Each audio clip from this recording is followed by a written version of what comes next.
Perhaps we need some outside universal threat to make us recognize this common bound.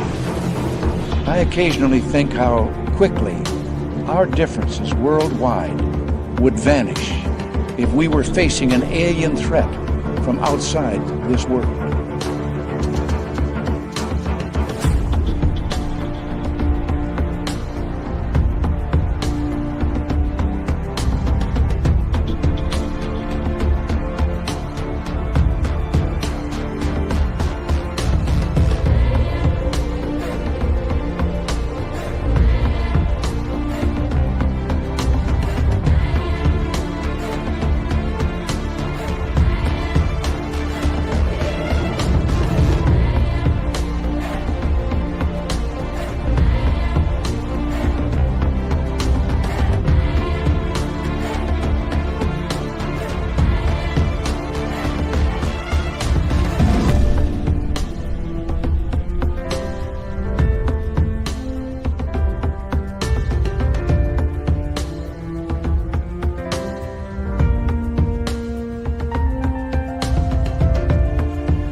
Good evening and welcome to the Tuesday night edition of Spaced Out Radio. My name is Dave Scott. We're going to have a great night.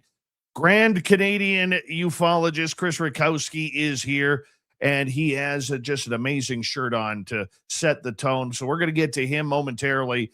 But first, let us say hello to each and every one of you as we have Kitty Caddywhack in the gold medal position, Race Fan with a silver, Eternity Eternal taking home the bronze medal tonight. Mel WD-40, how you doing tonight, my friend? Lubing us up for tonight's show because you can't speak UFOs and disclosure without being lubed up. So thank you, Mel, for taking care of us. Don't forget to give yourself a little shot as well. T-Bone, my man, how you doing? Robert Lamoth, Shane Gord, nice to have you here. Hi there, Frankie B and Necessary Dialogue. Good to have you here. Mickey G, thank you for coming on in. Benno is here. Benno will be signing autographs after the show. Line up to the left of the studio, if you don't mind, to the left of the studio. Carol Amerio, nice to have you here as we continue on with our roll call. There's our man T-Bone kicking off this super chat tonight. The super chat is a wonderful way to support what we do on this show on a nightly basis. So thank you, T-Bone, very, very much for kicking things off. Thunderhead, how you doing tonight? As we scroll on down and say hello to Thomas Rock. And who is next? Well, it's Luscious Jules, everybody. Jay Truth, how you doing? Undead Jed, Ozzy, nice to have you both here. Scrolling on down, we have Kurt M. Thank you for coming on in tonight. And who is next on our list? Well, let's take a look here. It's Road Flare, everybody. Candace Helfrich is here. Candace will be signing autographs after the show as well. Line up to the right of the studio, if you don't mind, to the right of the studio. Hi, Sandra. Hi, Sandra. Hi, Sandra. Aussie Ange, nice to have you here. As we scroll on down, Jerence Carter, nice to see you tonight. And who is next on our list? Well, let's take a look. Let's take a little peeky poo here. I'm Hardcore over on X. Nice to have you here in the X audience as well. And Stargazer, good to see you. And I think we're caught up already. We are caught up already. Digger Dog, thank you for joining us. I know more of you will pack on in. Hey, sad news today about all of us finding out about David Wilcock. I know that I never interviewed him. I know he was very controversial, but anytime you feel you have to end things yourself, it's never a good day. And God bless him and his family and the loved ones that he had all around the world. You know what? It's a sad day for ufology, whether you agreed with him or not. But you know what? If you're feeling that down, remember there's always help somewhere. I believe in the United States, it's 988 for the prevention line. 988. Correct me if I'm wrong in the chat room, but yeah, always remember there's always somebody to talk to. Always somebody to talk to, guys. And you know me, I suffer from depression and anxiety, and I'm very open about it. But you know what? When I hear things like this, it just hits me a little bit harder, even if I didn't know the person. So if you're down and out, get some help. There's always somebody who has a set of ears who's willing to help you out. And B, how you doing tonight? Good to have you here. And who is next here? I think we're caught up. Gorgeous Kim Jellin. How you doing? Edwin, nice to see you. And we're caught up. Let's get the radio side going.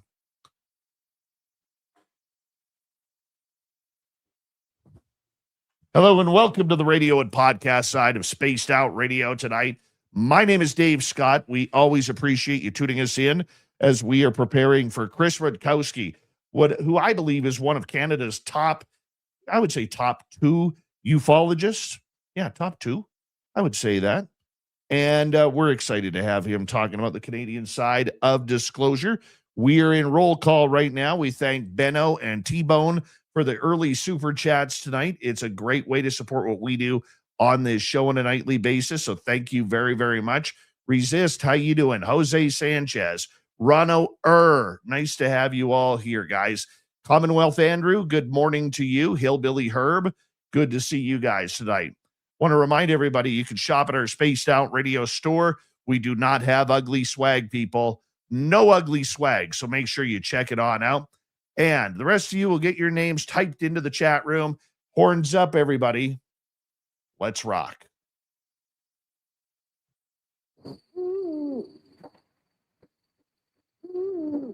Are you ready to hear your mystic voice of the night? It's time to wake up. He's here. Shush. Be quiet. He's ready for you to listen. Let's point our ears to what's that really happening next. We're together, friends.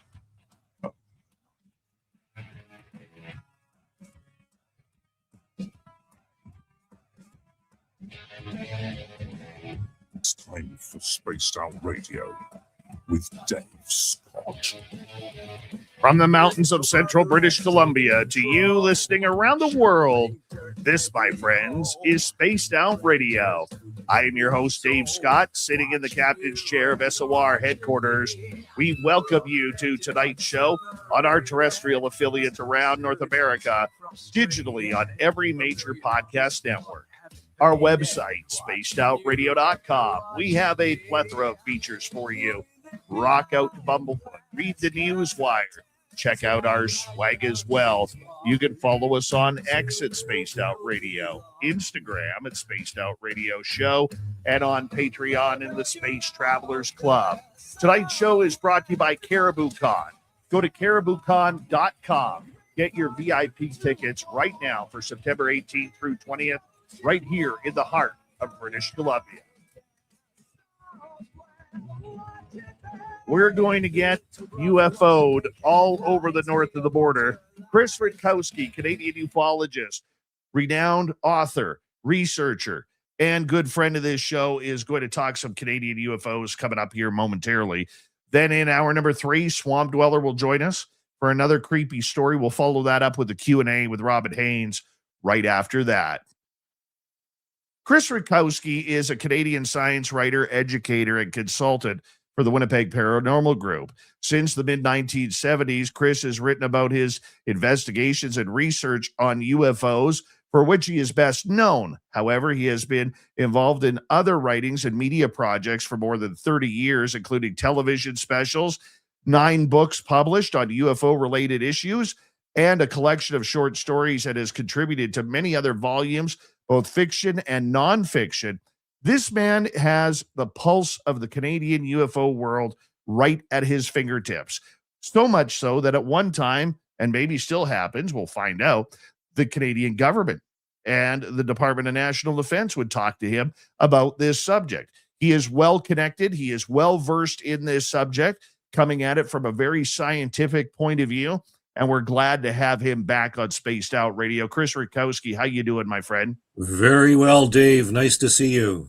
It is always good to see you, my brother. And, you know, I love this story, especially for our American audience, which is the majority of our audience, because, you know, so much so they get focused on UFOs just being an American thing, but they really are worldwide and even north of the 49th parallel. You don't say. I swear. Yep. Canada has had a lot of great cases that a lot of people don't really know. It's our job to try and make them a little more aware. And Canada's role in the whole UFO phenomenon and in ufology in general and UAP investigations and studies is very, very much very, very prominent. As a matter of fact, the Scientific Coalition for UAP Research, UAP Studies, having its international conference in Toronto this year. And I'll be speaking there, talking about the Canadian government and how I insist that the Canadian government has been way ahead of the American government in terms of transparency and scientific studies of UFOs. I want to ask you about that because if you go back in Canadian history, yes, we have our own Roswell here in Shag Harbor. We have our near Travis Walton event in the Falcon Lake incident with Stefan Mikulik, who you know personally and have investigated that case. There are others around, whether it's the Montreal Lights, the Prince George Lights, orbs all over Edmonton. There are stories abound about this, including crash retrievals. How big is this story in general that Canadians in general are missing? Oh, it's actually very significant because Canada had a lot of UFO cases that were investigated at a high level. We have everybody's heard of Project Blue Book and the Condon Report and all that sort of stuff. Well, in the United States, all that sort of finished in 1969-ish, 1970 for some stragglers. And after that point, we really have no real idea of what was going on in the United States in terms of studies and research into UFOs. After that point, until, we had the whole New York Times stuff with Leslie Kean in 2017. And, we heard that, there had been this study from like 2005 to 2012. But between 1970 and 2005, we don't have any good information about UFO cases that were investigated by military. Were there police involved? Was the CIA involved? We don't know really what's going on. But in Canada, we have almost a complete record from 1947 to the present day, including official investigations. There had been a number of studies that were done. And, we have that data. We have the documents, and I've been looking at them, and I've been writing about them and going on podcasts and radio like this, talking about it for quite some time. And they've seemed to have gone under the radar somehow. Is it because, and I've kind of noticed this because if you haven't noticed, I'm Canadian too. Okay. But I've explained it to our audience this way, Chris. For the most part, Canadians are terrible with history. Okay. We really don't seem to care about our past. We don't care about how we got there. We're a very present and future looking country. And I think that when it comes to these oddball topics, the Canadian people have always kind of been, if it doesn't affect us, we don't care. Unless it's the Toronto Maple Leafs making the playoffs or not making the playoffs. Or the Oilers, as the case may be. That's right, my friend. Now you're talking my language right there. Right? But I really tried to explain a little bit that it's very difficult for Canadians to even know their history. Like, I live right on the Gold Rush Trail, okay, which is an important part of the Western history. And the majority of British Columbians and Canadians in general don't even know that this was the reason why the Northwest Mounted Police were formed, which became the RCMP, and the robberies and all of the robbers from the wild, wild West, like Billy the Kid and Blackjack Shellac. Oh no, wait a minute. That was Bugs Bunny. Okay, but all of them. Like, we have a pretty awesome history if people would actually pay attention, but we don't.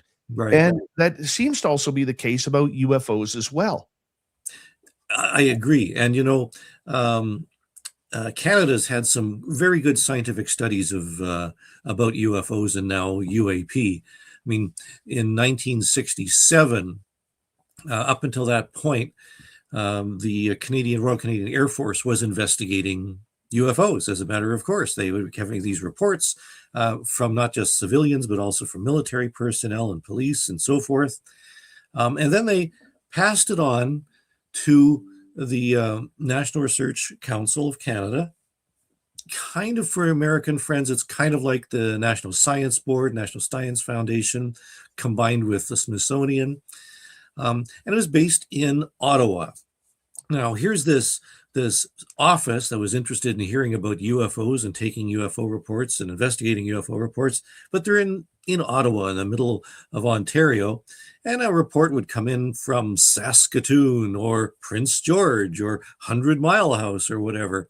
What do you do with those? Well, they actually got the Royal Canadian Mounted Police, the Mounties, to investigate because they had detachments all across Canada. So they had a ready-made army of UFO investigators, and they investigated on behalf of the Government of Canada, the National Research Council of Canada, a scientific group, and we have all those documents, thousands and thousands of documents of these reports that had been coming in, not just from civilians, as I mentioned, but from pilots and Air Force personnel and so forth. And that remained up until 1995, when the arrangement between the National Research Council and the RCMP terminated. And after that point, I started getting the cases. And I had this going arrangement with National Defense and the RCMP and some of the scientists there. And, it's still going on. I mean, last year I did get reports from National Defense about some cases that were going on in Canada. So when you think about it, we have a complete record from 1947, the beginning of the flying saucer era, to the present time of investigations and official reports and studies of UFOs. I mean, Canada even had its own version of the Condon Report called the UTS, which was from the University of Toronto Institute of Aerospace Studies. They had a UFO project. In the 1960s, it was a group of scientists who, studied the UFO phenomenon and issued their own report. Nobody knows about this, but we have documents. I've actually spoken with some of the people who are on that program. Canada has had a tremendous contribution to the UFO phenomenon. And now, might as well mention that the Sky Canada project from the Office of Canada's top science advisor has issued its report last year, trying to get more people interested, they're talking about the foundation of how do we go about investigating UFOs in Canada at a government level, what's being done, what should be done. They're talking about setting up an office. They recommend getting universities involved. They're trying to get media involved. They're trying to really advocate for no more stigma for people who've seen UFOs. Everything we heard about from AARO in the United States, but this is Canada's version, starting at the ground floor, saying if we were to create a really, really good and robust, research group or study group about UFOs or UAP, what would we do? And so that's what this project did. And the director of the Sky Canada project reported directly to the Prime Minister of Canada. And so we're already in a different state of mind than the United States. And we're moving forward. There's a lot of interesting stuff going on and a lot of history. And I think that we can, be sort of a guidepost or something to compare other research to. Why do you think the Prime Minister's office has never spoken publicly or candidly about this?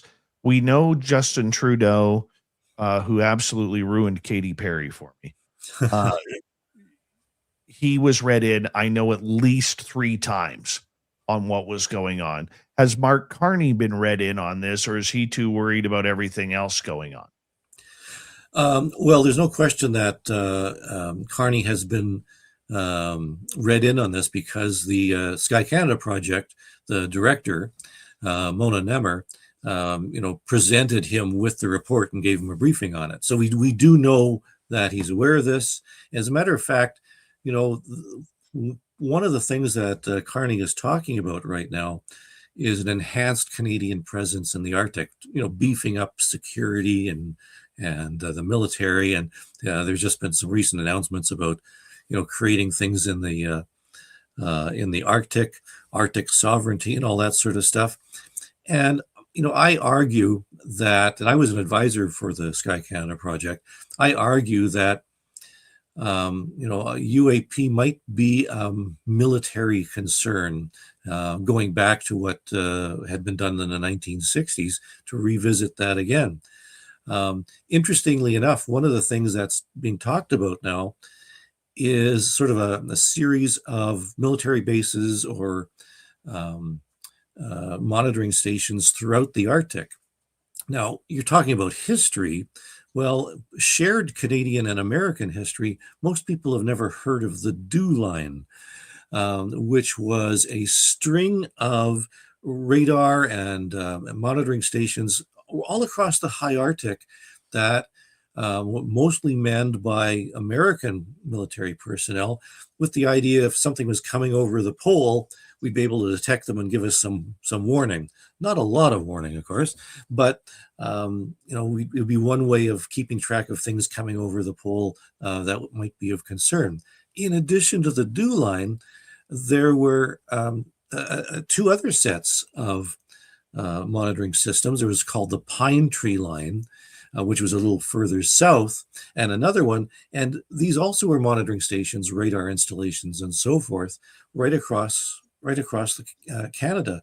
It was 3 layers of defense being operated by the United States, but in conjunction with Canada. And to this day, Canada is partnered with NORAD in trying to understand what's going on up there, watching for incursions, of which there are quite a bit.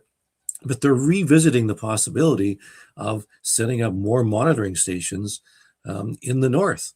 And one would argue that some of the things being monitored are UAP. As a matter of fact, you might recall those silly little balloons in 2023. The Americans shot down largely over Canada, although the big Chinese one was off the coast of the east coast of the United States. But these other ones were over the Yukon, over Lake Huron, and so forth, over the Beaufort Sea, shot down by American jets, but in conjunction with Canada. Now, I've found out is that we've been able to obtain hundreds, like 500, 600, 700 pages of documents from the Canadian side, from the Canadian Air Force, documenting what was going on in the Arctic about the shooting down of some of these balloons. There's details on, where to set up your monitoring station, what frequencies you're going to be monitoring, and so forth. We even have a briefing that was given to then Prime Minister Trudeau about the objects that were being shot down. And I say there's a great amount of detail about where this was happening and who was involved and how many personnel and how many troops were going to be checking this out and trying to retrieve whatever it is on the ground. And not a single page of document has ever been produced from the American side. Canada, as I said, we have hundreds of documentation about what was shot down in the high Arctic in 2023. Nothing so far from the Americans. Let me rephrase here because I have so much going through my head here for a second. We have 5 minutes to go before we go to break here at the bottom of the hour. Canadian ufologist Chris Rutkowski is here tonight on the show. I want to get into Sky Canada in the next half hour, so I'm going to save that part. But the fact that we have a lot of action going on here, it was noted at one point that the Department of National Defense here in Canada did say that they did not consider UFOs to be any sort of threat in Canadian airspace. That is also different from what we are hearing south of us. What is your thoughts on this, where in the US it seems to be a real threat narrative, and yet up here it has been kind of brought down that there isn't a threat narrative? Well, there is and there isn't, I suppose. In my research, I found some documents that were produced regarding what was going on in the early part of all ufology in Canada, like 1967. I mentioned there's a document called the Robertson Briefing, which was presented to National Defense in 1967. And I'll just read you a little bit. It's the opinion of the operations staff that the National Research Council should take a serious effort to ensure that a scientific research effort is properly coordinated with other scientific agencies undertaking UFO studies. This is a document presented to National Defense in 1967 because the Air Force was saying, this is more of a scientific problem than a military problem. That's 1967. And here we are, in 2026, when we have scientists saying, maybe we should take a closer look at the UFO phenomena. Very true. Very true. One of the biggest proponents of this subject was Paul Hellyer, the late Paul Hellyer, former Minister of Defense, former member of the Privy Council. He didn't really take on UFOs until after he was out of politics. And he said some pretty profound things on this show, as well as other areas of podcasts and documentaries, including saying that he believed the Canadian government was in contact with a couple different extraterrestrial species. Do you think he knew more from his time in government than what he knew, considering, Shag Harbor happened just after he got out of government? Before that, he opened up a UFO landing pad in, what was it, Well, no, he didn't open St. Paul. That was, he there was actually another site that was opened up, but St. Paul, Alberta was created in 1967 as well, and he was an invited guest for that. Falcon Lake as well happened on his tenure. Yeah.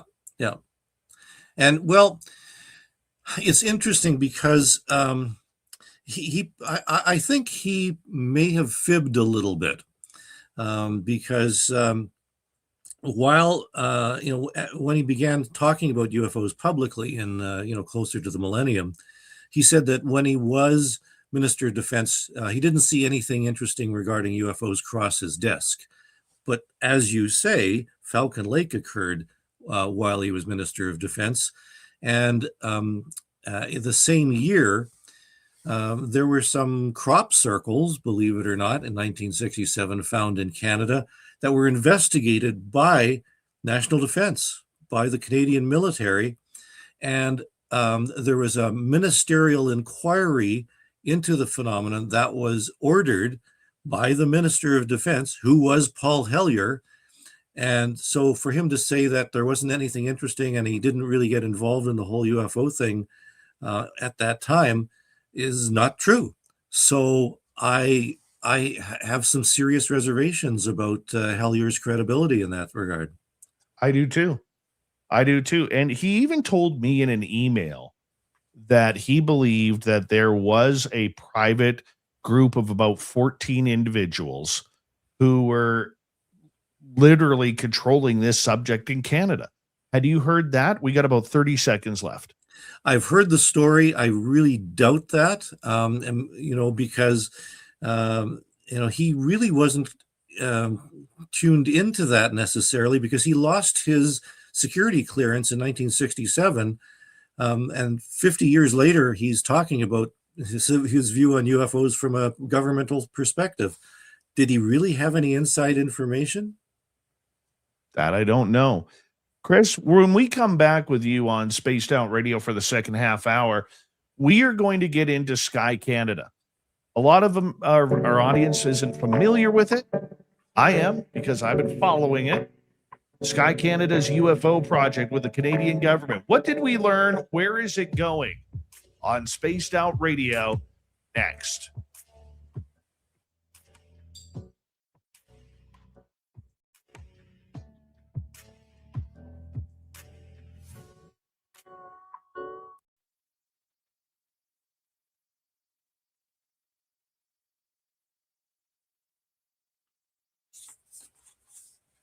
Could you stand up and give people a good look at that shirt? I didn't sure. notice the cat earlier. Look at that. Is that not the ultimate UFO shirt right there? And let's see what the back is there. Oh my God. Where did you land that? Oh, the magic of Etsy, I think. Oh man, that is fantastic. Shadow Feather, how you doing? Nice to see you.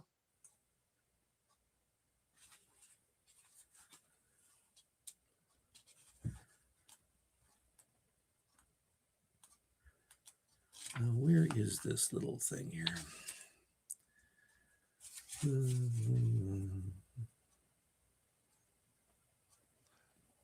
I'm just looking up something for you. Let's see here. Me too. Paul Hellyer, my last email with him, he sent me back an email on December 19th, 2019.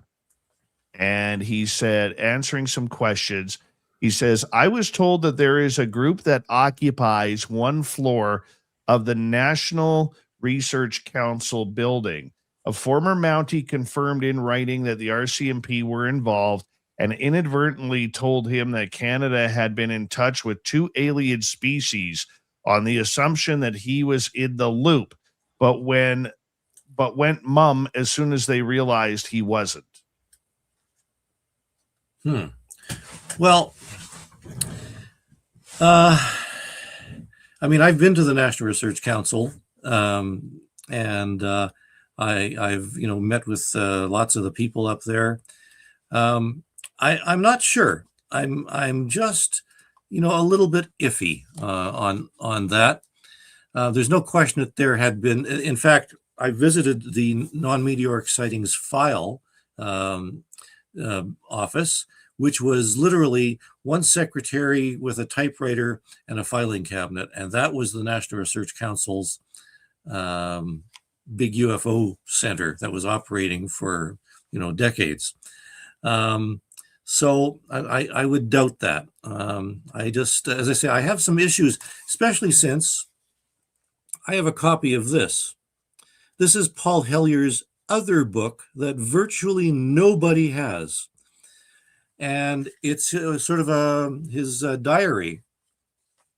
And in it, there's a chapter called The Flying Saucer, because Paul Hellyer and a group of his associates, family and friends, saw a UFO.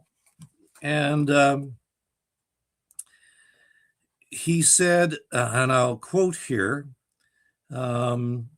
one August night, some Arundelites, because it's from Arundel, agreed to meet on Fern Rock for a little song and chatter.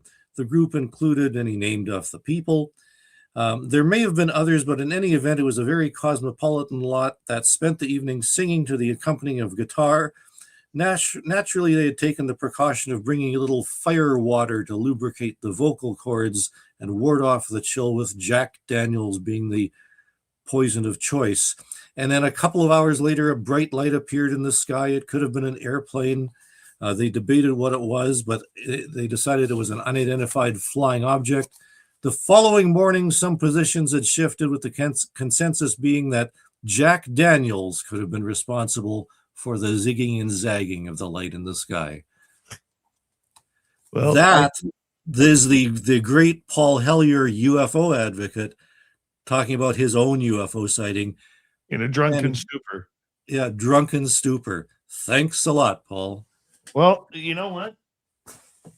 I happen to have a bottle of Jack right here. There you go. Well, now, this is from your one of your research assistants, Leanne, when she investigated on a paranormal case at our museum here in town. Mhm. And her and her team took my advice. And the gentleman who is very powerful up the upstairs of the barn likes a good shot of whiskey.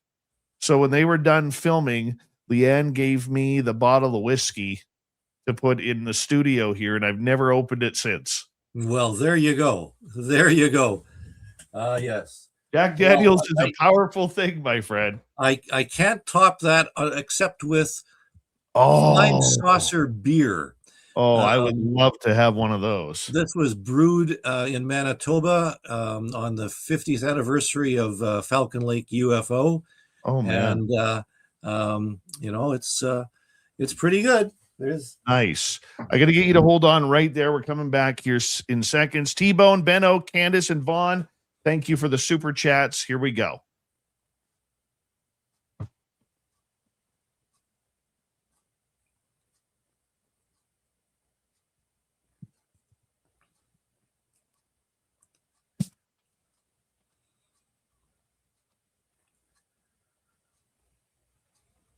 We are into the second half hour of Spaced Out Radio. Good to have you with us. My name is Dave Scott. We always appreciate you tuning us on in wherever you are on this beautiful planet we call Earth. Hello to everyone listening in all around the world. Remember, you can always check out our archives for free on YouTube or any major podcast network. Our website, spacedoutradio.com. We have a plethora of features for you. Rock out to Bumblefoot, read the news wire, check out our swag as well. Follow us on X at Spaced Out Radio, Instagram at Spaced Out Radio Show, and on Patreon in the Space Travelers Club. Here we go. Canadian ufologist, author, researcher, very smart and in tune man when it comes to UFOs. Chris Rutkowski is here.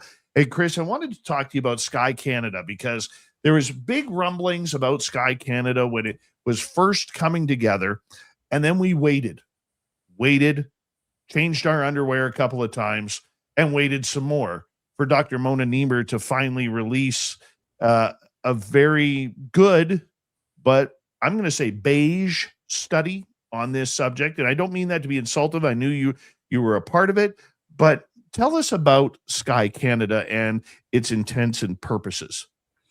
Well, in 2021, Mona Niemer had been asked about UFOs and how come the Canadian government isn't really all that interested.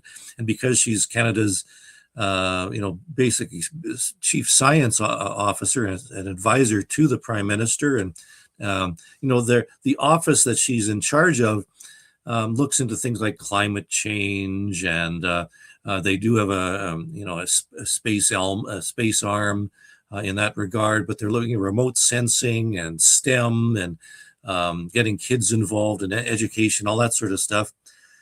And at that time, there was a lot of chatter about UFOs and UAP.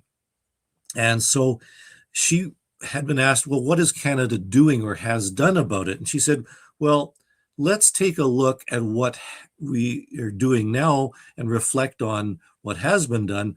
What should we do going forward? So they created the Sky Canada project to look at what had been done in Canada up until that point, and what was being done at the present time. What departments within Canada were involved in UAP studies and research. And the other part of that is they wanted to make recommendations to the Prime Minister on what should be done about UFOs and UAP. So there are a number of components there. It was never intended to be a repository or a place to report your UFOs. That would be a part of the recommendations. But the office itself was saying, let's have a clean slate. What would a real UFO investigative body at a government level look like? And I would argue this is probably what AARO should have done at one point. But they said, okay, we have to get an office. Well, who's going to staff the office? And what do we do about reports in Alberta and Newfoundland? How are we going to get those reports? So we have to get ways of communicating. And they talked about creating an app for people to report UFOs in Canada. But Okay, so you have these reports, you want to study it scientifically. Who's going to evaluate it? How are you going to understand what people are seeing? You need, people involved from the Canadian Space Agency, maybe, or other departments. And what about tracking aircraft? Maybe you need to have some aircraft always in the air trying to track for UAP and that type of thing. And what about an education aspect? And then what about how are you going to file it? How are you going to categorize it? What are you going to do with the data? How are you going to tell the Canadian public what's going to be seen? And they said there's just far too much. But this is the foundation. If you were going to create an organization to look into UFO studies and have it be scientific, what do? That was the goal of the Sky Canada project. And I would argue it did pretty good because the recommendations are pretty straightforward. Now, I had actually made some of those recommendations years before, and a researcher by the name of Arthur Bray, Canadian ufologist in the 60s, he actually gave a presentation to the Canadian Senate laying out what a proper governmental UFO investigation system or group should look like in Canada. And, we've basically been saying the same thing. It has to be rigorous. It has to be able to, share information and, be, very scientific and proper about what to do and how we're going to do it. So the report from Sky Canada was finally released after quite a long time. Admittedly, there are a lot of delays, but it's been released. As I understand it, I've spoken to them fairly recently. They hope to have an updated report sometime in the future. It's hard to say whether anything's going to go forward. I think Prime Minister Carney probably has his hands full with a few other things on his plate at this time. Yes. Not the greatest priority. But, again, I argue that there's a military component, a Canadian sovereignty component in conjunction with the United States, hand in hand, that, we should probably have a better idea what's going on. A lot of UFOs and UAP do turn out to be incursions or aircraft that are not recognized. I can tell you there were 2 cases in 2025 that are part of the Canadian UFO survey. There was an airliner coming into land at Vancouver Airport. And as they were coming in at an altitude of about 5,000 feet, the pilot reported that they saw an unrecognizable flying object. Now, that was the term that was used. It wasn't a plane, it wasn't a drone, because there are categories for that in aviation from Transport Canada on pilots reporting things. The pilot said it was unrecognizable, whatever that means. A completely different pilot, this time an American pilot, was flying from Alaska down into Chicago, I think, and over Saskatchewan. The pilot reported at 39,000 feet a cylindrical object that was very close to his plane. Now, these are just some of the cases that were reported to Transport Canada. And right now, Transport Canada, which is the Canadian equivalent of the FAA, asks pilots to report UFOs. And you may have heard me say UFO rather than UAP, because in Canada, the Canadian Government Transport Canada office has a category called UFO. It's not calling them UAP. It's calling them it's calling them UFO. So the pilots are making these reports all the time. I mean, and we get reports for Transport Canada. In fact, between 2005 and 2020 or so, more than 500 reports from pilots were filed in Canada about UAP or UFOs. That's fairly significant. And the Canadian UFO survey has about 1,000 cases every year or so from people in Canada who are reporting UFOs or UAP. And reports include pilots, air traffic controllers, police, military personnel, and so forth, as well as civilians. So we do have an interesting reporting system now, and we do make these reports public. And I would argue that we're kind of ahead of the United States in this regard, because we don't know what government reports look like in the United States. AARO, has some stats on, what the typical UFO or UAP looks like, spherical, and at certain how many thousand feet or whatever it is. But the individual reports have never been released. And, we have that kind of information for Canada. So I'm hoping that, we could be a template for other countries, including that country south of us. In regards to the Sky Canada project, I know a couple people such as yourself who are on there, and I felt that it wasn't given enough press. It wasn't given enough meaning from the media, considering like Canadian media is weird. They'll cover the UFO story from an American point of view, but they never follow up with whether or not this is happening in Canada, outside of maybe Daniel Otis from CTV News, right? I mean, who was involved with this project, and why haven't we seen a press conference or something along those lines in order to build it up a little bit more? Well, that's a good question. I do know that Dr. Nemmer did give a presentation to a number of scientific communities, and she did do some very little media with regard to the release. I can tell you that the Scientific Coalition for UAP Studies International Conference is coming up this July in Toronto for the first time. And I know they invited Dr. Nemmer to be a keynote speaker. And I know that she was unable to attend. And I was asked by Robert Powell of SCU to talk about the Sky Canada project to the SCU. So I guess I'm sort of, going to be telling the world about what Sky Canada has been doing. And it's true, there hadn't been a lot of attention focused on it. It was sort of under the radar for the most part. I don't know whether that was intentional or just by accident, but as I said, this department is involved in so many other aspects of science. Maybe they themselves were wondering whether the scientific community was going to rebel if they made too much of a fuss. It would have been nice to have, though, like we see in the US with a nice press conference for something meaningful. I think it would have put not only Sky Canada, but Dr. Mona Niebuhr really on the map for being Canada's top scientist. It would have enlightened a lot of Canadians, not only to the subject, but also to the fact that we have these great scientists and researchers looking into this program and other programs. And here they are publicly. Become the face, become the show. That's what it's all about if you want publicity about it.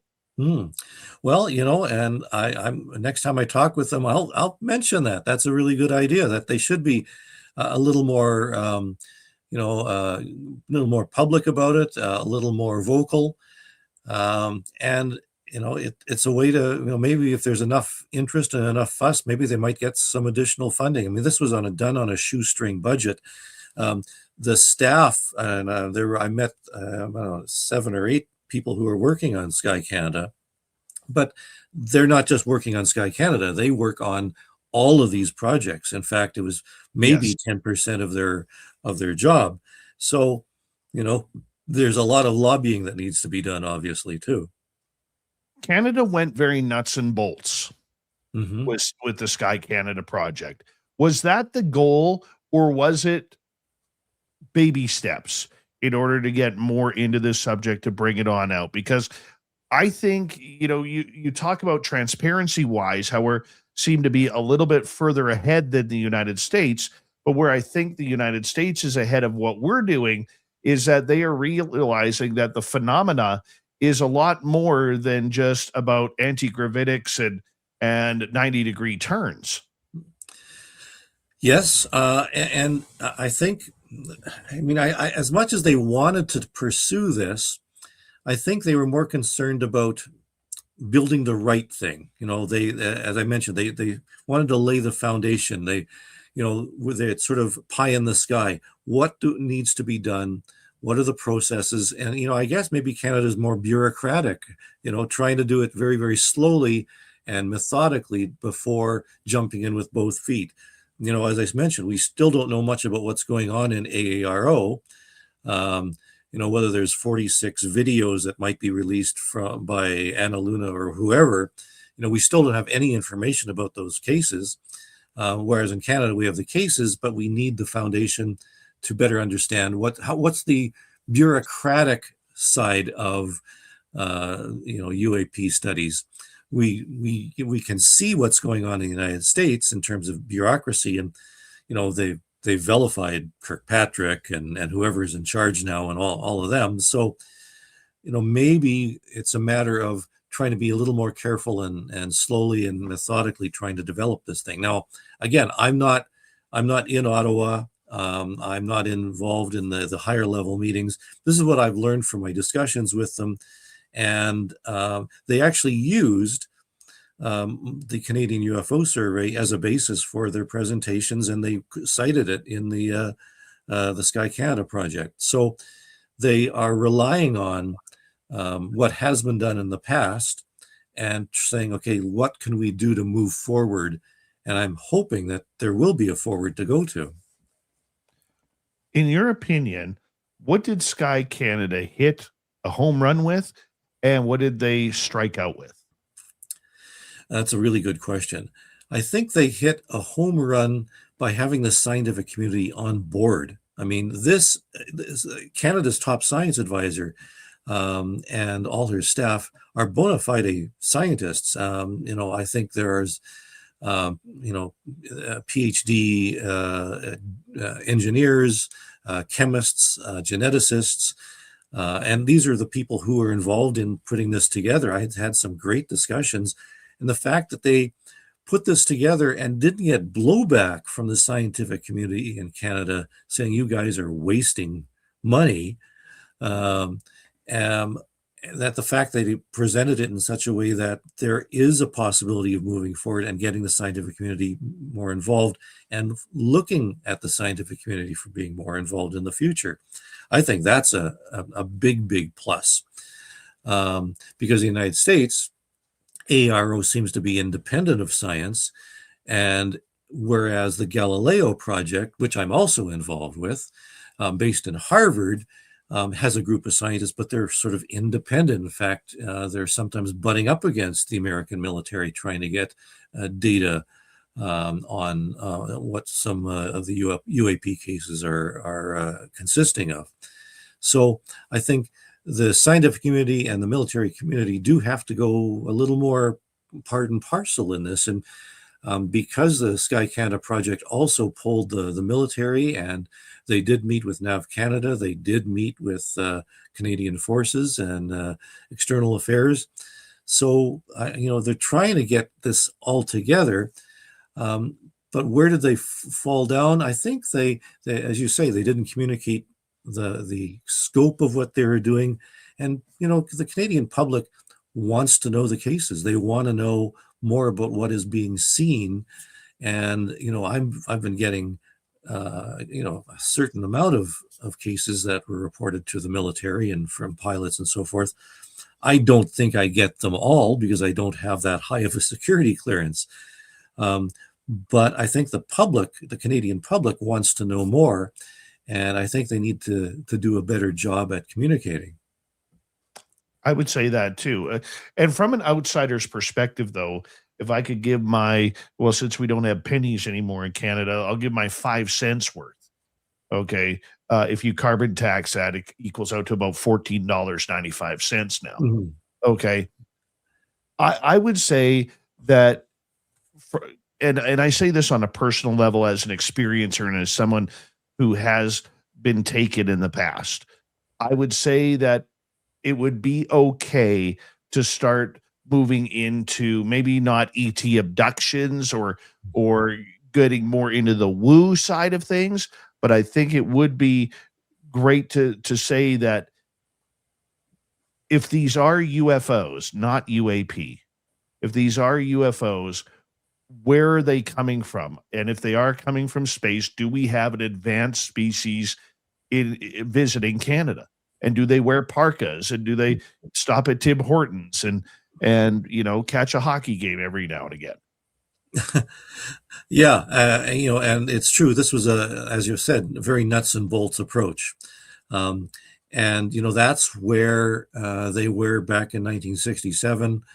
And moving beyond that, I think it's going to take a lot of discussion and a lot of meetings at a high level and discussion with experiencers before we get to that point.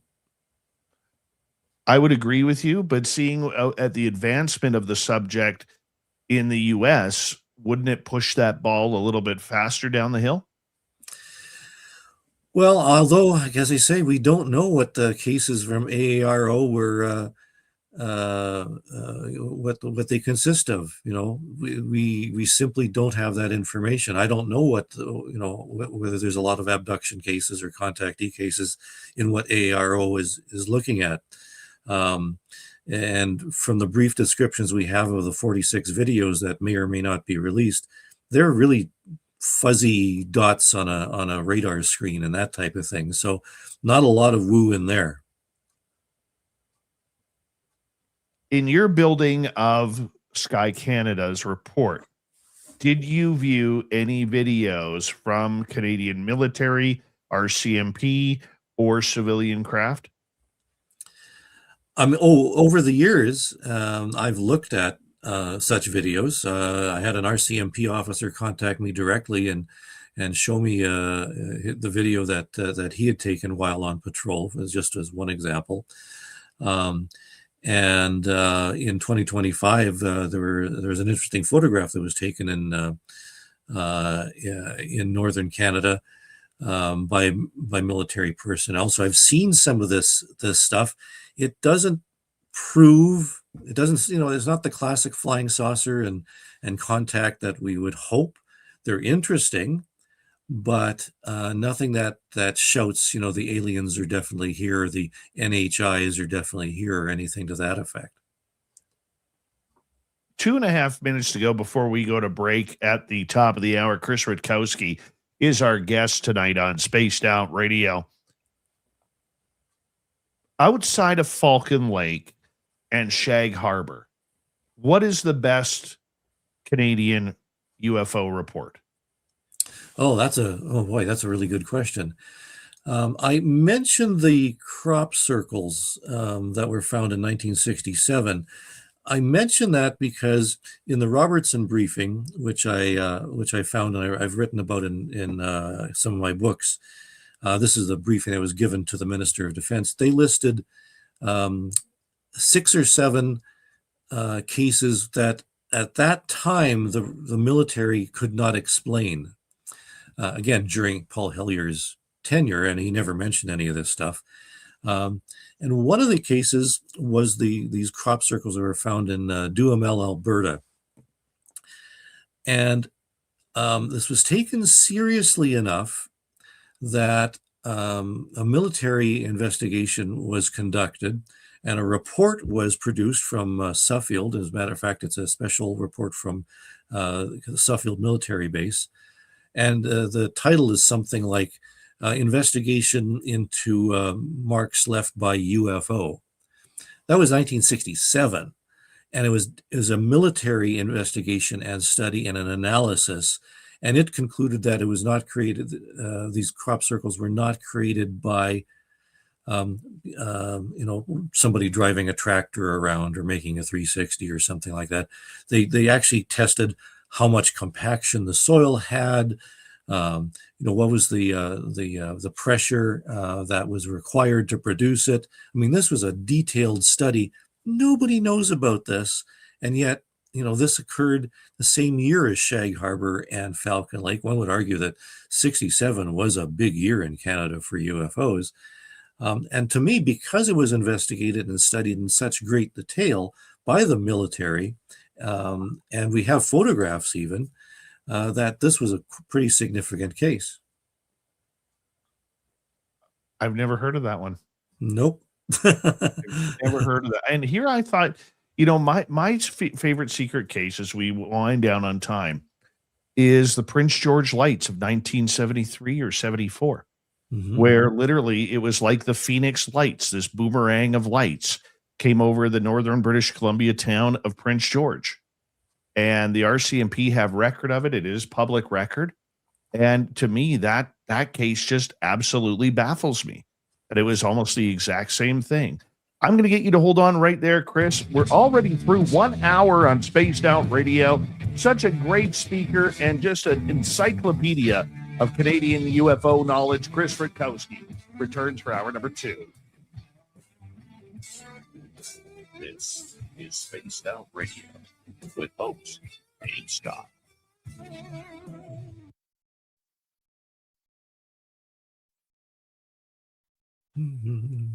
You're doing amazing tonight, man. We got about 5.5 minutes. I'm just going to play an ad here and we'll be right back. Okay. Sounds good.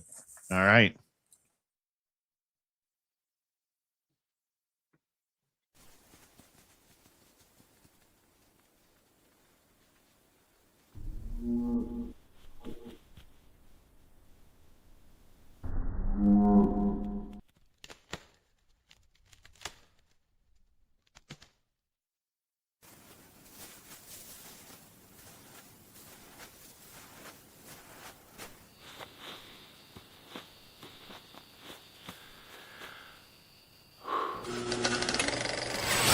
Our merch is Bigfoot approved.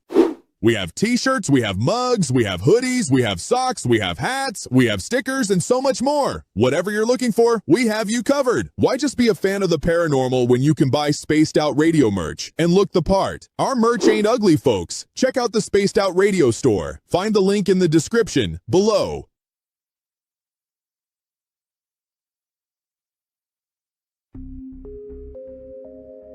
Lurking within the forested region of the 108-mile ranch, where the worlds of the normal and paranormal collide. CaribouCon is waiting for you, bringing together a panel of renowned experts in the paranormal, cryptid research, and UFO phenomena fields. Get ready for a spine-tingling weekend in the heart of British Columbia. Enjoy fascinating discussions, presentations, tours of local haunted areas, and skywatching.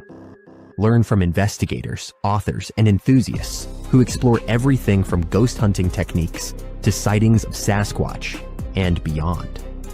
Whether you're a seasoned paranormal researcher or just love a good spooky story, this is your chance to connect with fellow enthusiasts in one of BC's most mysterious areas. Tickets are on sale now. Grab yours before they're gone. Visit cariboucon.com for details, tickets, and updates. Are you ready to dive into the weird and wonderful world of cryptids, cartoons, and chaos? Meet Dirty Filth, Spaced Out Radio's resident cartoonist and master of the mysterious.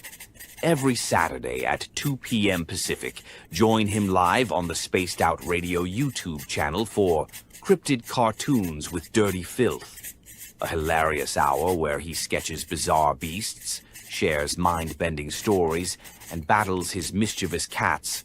Whether you're a UFO enthusiast, paranormal fan, or just love quirky art, Dirty Filth filters the universe through his unique lens, creating cartoons that capture the strange, dark, and supernatural. Follow Dirty Filth on X at Filth1 or Facebook at Dear Filth for more filthy fun. Find his link in the description below.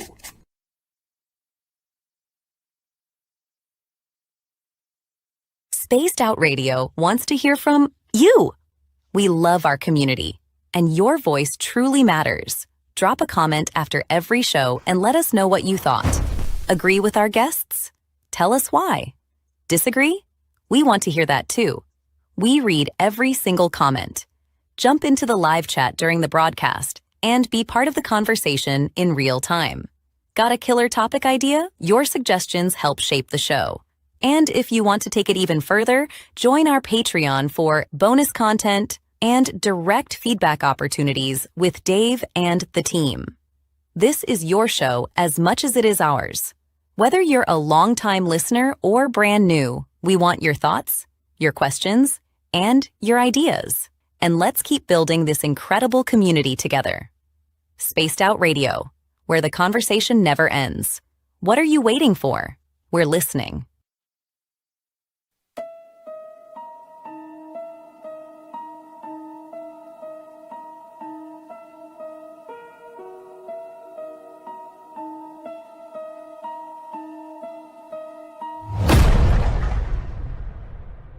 With 5 explorable Gold Rush-era buildings said to be home to spirits of a time forgotten, the 108-mile heritage site in the heart of BC's Caribou region offers a unique opportunity for thrill seekers and history buffs. For an evening of historical fun, step into our guided ghost tours, where spine-chilling stories of Gold Rush legends and unexplained encounters come alive. For those craving even more, inquire with us about conducting a hands-on paranormal investigation of your own. And if you're truly brave, book our haunted sleepovers. Spend the night at our B&B inside the McNeil House to truly experience this historical landmark and its ghostly secrets firsthand. For booking or inquiries, go to haunted108.com.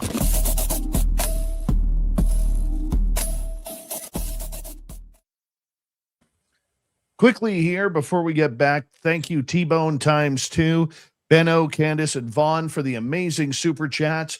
T-Bone, happy birthday to you. Happy birthday to you. Happy birthday, Big Bad T-Bone. Happy birthday to you. Happy birthday, T-Bone. Debbie Nickerson, how you doing? Nice to see you. I think we're caught up on people here. We're coming back, Chris, in about 8 seconds. Matthew Goodka, how you doing? Welcome to the show. And yeah, we're good. Here we go.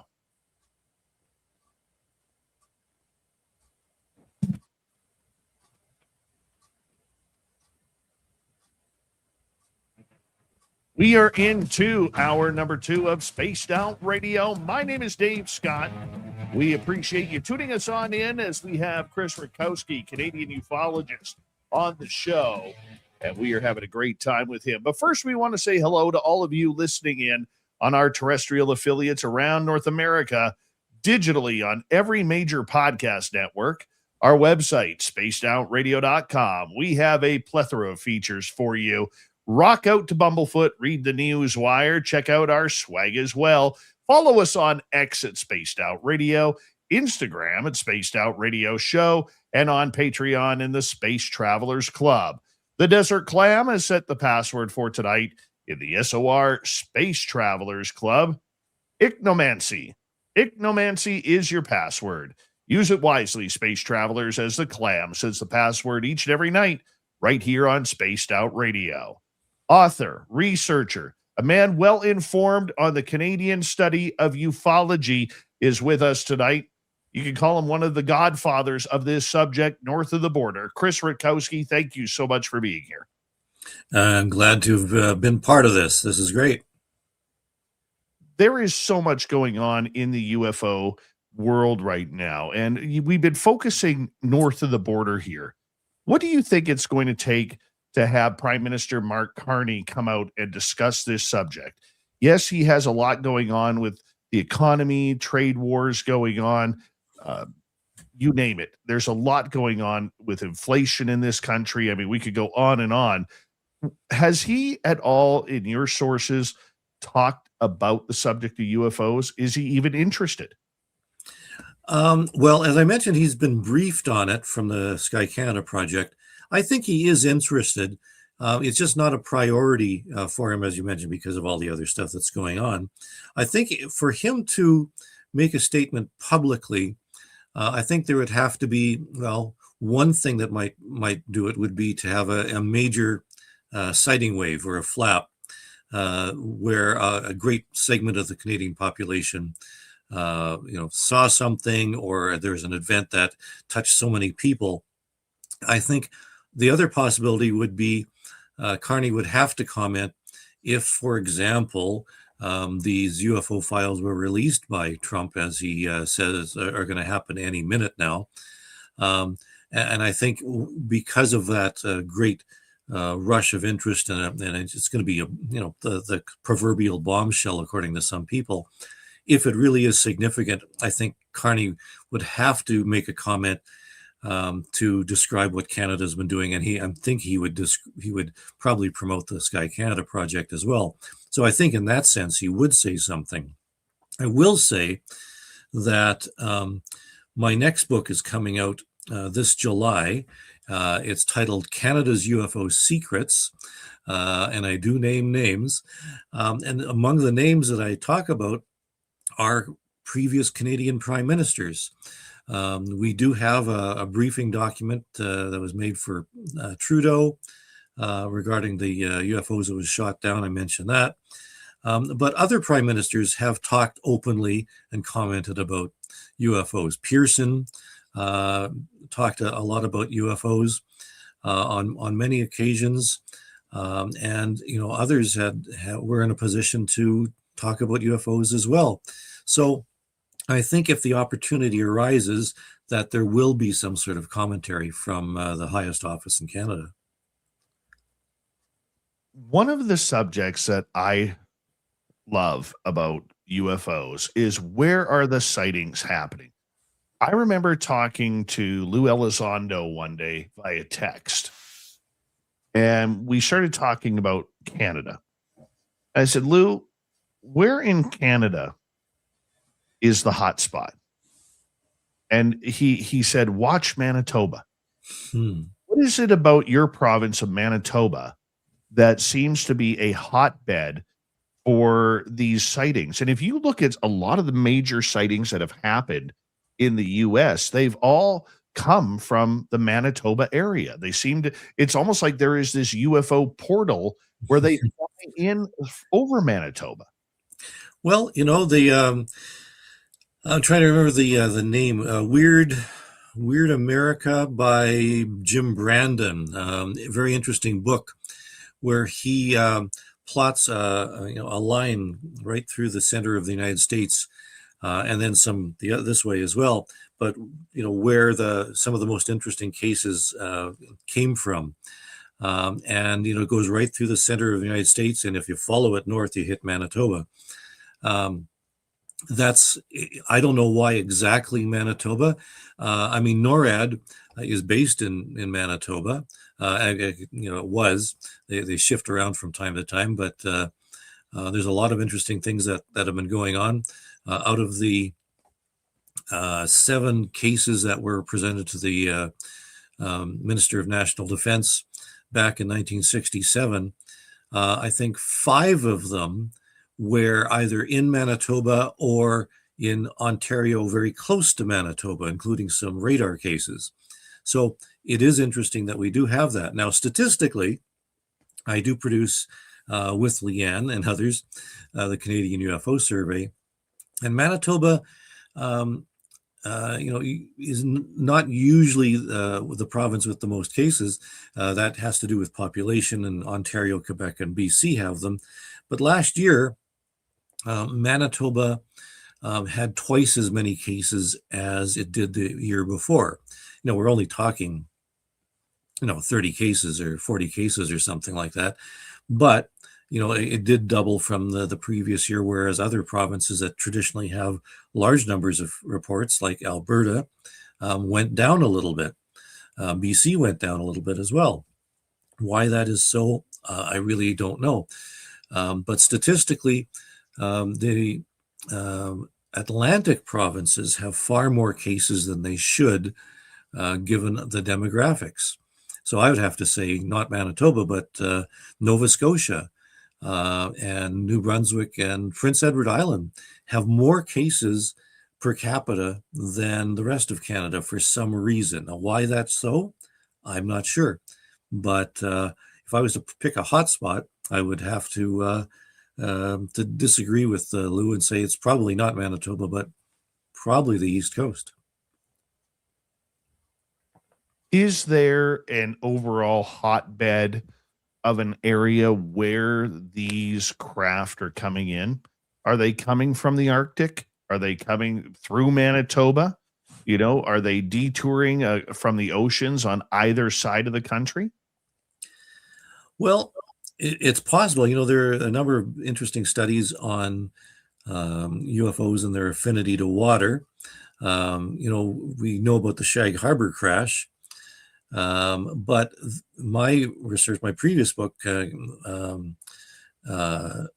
about Canada's UFOs, talked about several other UFO cases in the Atlantic provinces. There are several others in Nova Scotia and off the coast of Newfoundland as well, where objects were seen entering the water.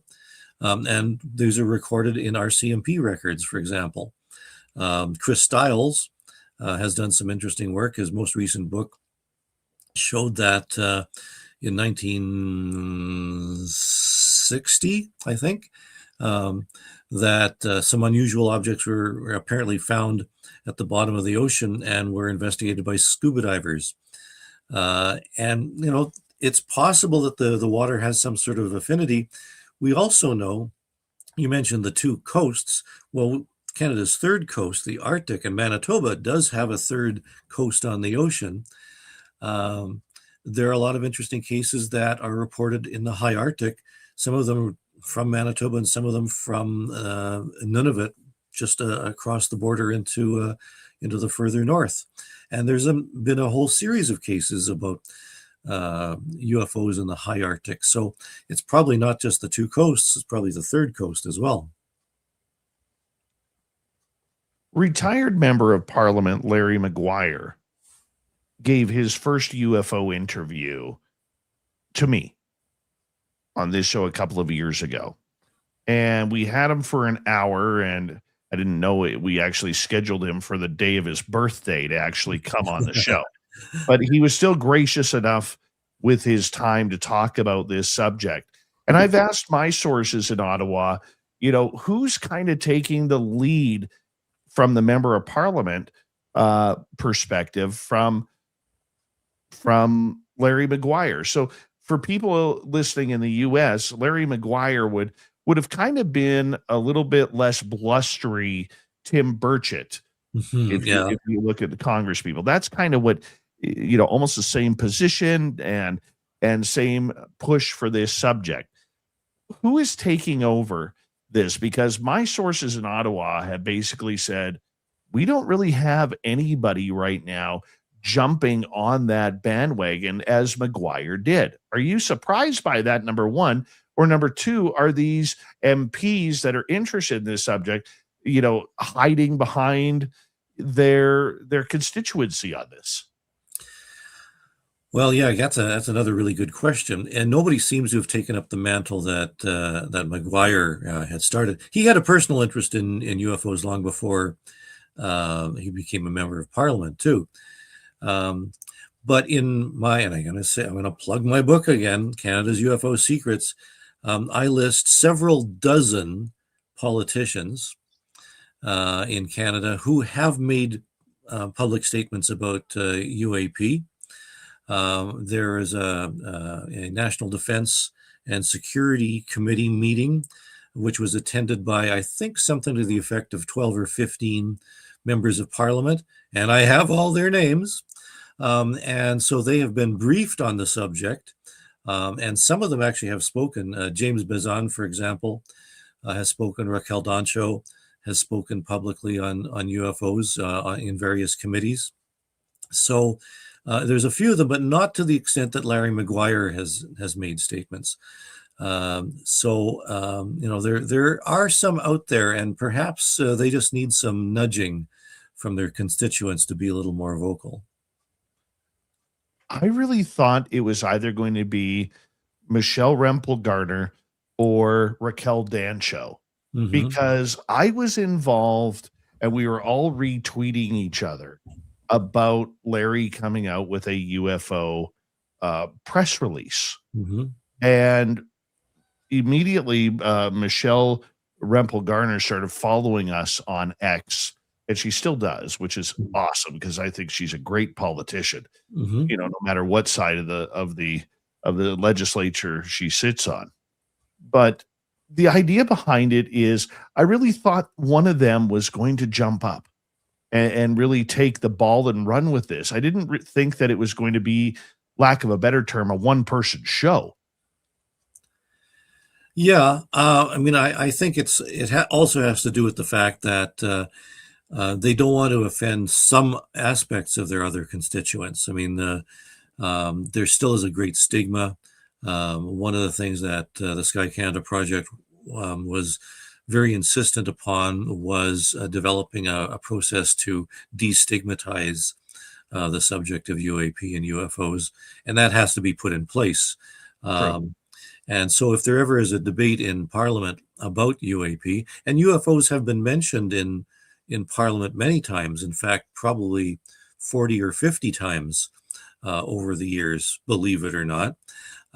So it's a subject that hasn't been shied away from necessarily. There have been some interesting, very detailed discussions and actually some agitated discussions on the subject of UFOs over the years.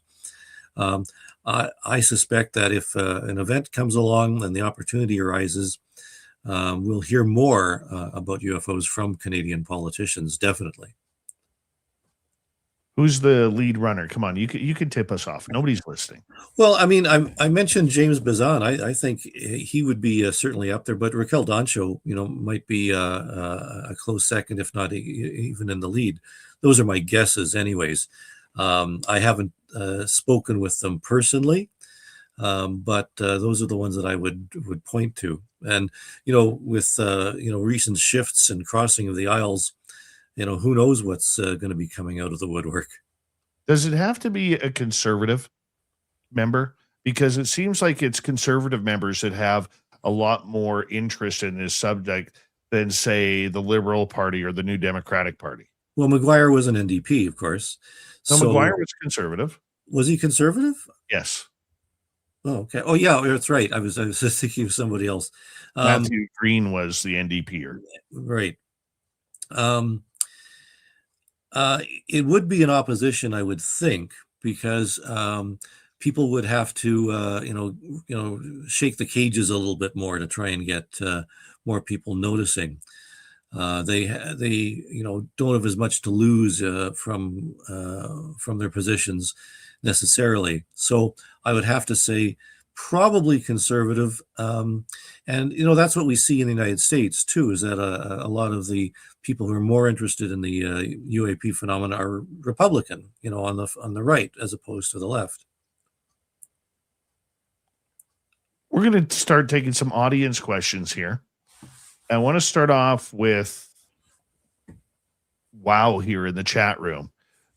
Wow would like to know, where in Canada can people report UFOs to? That's a really good question. It's actually more complicated than we would hope. That's one of the things the Sky Survey, Sky Canada project would like to address. Right now, there's no government office other than Transport Canada to report UFOs to as a civilian. Transport Canada will accept reports of UFOs from civilians. But other than that, you can report to the usual organizations. MUFON has a presence. The Canadian UFO Survey, you can report sightings directly to us. And of course, Peter Davenport's National UFO Reporting Center gets UFO reports from Canada all the time. So there are a number of places to do that. Because of the Canadian UFO Survey, we do get the other cases from all those other organizations. Enigma, for example, actually recorded more Canadian cases than MUFON last year. So I would say, go to the usual, but also, think of the Canadian UFO Survey, and the website is CanadianUFOReport.ca. That the CA is important. Very true. Very true. Stargazer is asking, what if NATO countries have to let the United States be the disclosure country? Have you thought about this? If NATO countries have to let America be the disclosure country, I don't know the politics of that. I mean,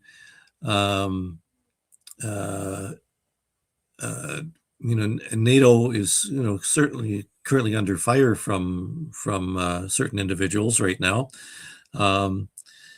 So there might be some one-upmanship, and there might be some people who are waiting for some other countries to lead the way. I don't really know about that. I've often wondered that too, whether or not this has to be an American-led disclosure movement. The rest, especially the Five Eyes, would have to follow through with that. Well, and also remember that it is the superpower, and if the United States Air Force really does have more insight into what has been crashing, and like Roswell and all the other major cases, and perhaps they have some deal with Lockheed Martin and some major aircraft companies, they might have more information. So if there is some disclosure of that magnitude, it would have to come from the United States. But of course, I've argued that we already have disclosure in many ways, especially in Canada, because we have all the reports that have been filed, especially from military personnel and pilots and stuff. So, what's to disclose now? We seem to have all these cases and an acceptance from the Canadian government. Remember, the Canadian government not only has the Sky Canada project, but it had those other scientific studies earlier. And for gosh sakes, the Royal Canadian Mint even put out some coins, 7 coins commemorating some of the most significant UFO cases in Canada. I noticed somebody in the chat mentioned that they have one of the coins. It thought that the Mint thought that these events were of cultural significance to all of Canada. I remember that. To me, that's a significant disclosure, and the fact that we also have the things like the briefing notes that were given to prime ministers about some of the UAP that were shot down. That's disclosure from our standpoint, because the United States hasn't released any of that. So I would say that we are a little bit ahead of that. When did UFOs become part of Canadian heritage and culture? That one from the Canadian Mint a number of years ago, we're going back, almost a decade now, still kind of blows my mind. Yeah. Well, I mean, I would say it goes back decades, because the St. Paul UFO landing pad was built in 1967 as part of a centennial project by the town. They actually got funds from the Canadian government to build this UFO landing pad in Alberta. And that's not the first time that the Canadian government has awarded money for UFO studies. John Musgrave, one of Canada's foremost UFO investigators, who passed away a number of decades ago now, he was given a grant from the Canadian Arts Council, Canada Arts Council, to produce a book about UFOs. And it remains one of the best books on Canadian UFO cases that's been produced. We got about 90 seconds. Let's see if we can fit in one more question here for you. Let's go to Candace here. Any idea of how often our nations are collaborating on their information?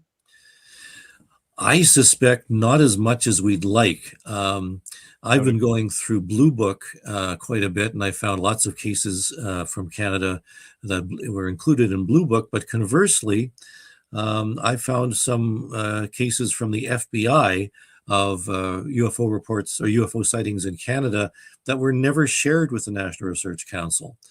So I'm not sure if there is as much collaboration as there should be. What should it be in your mind?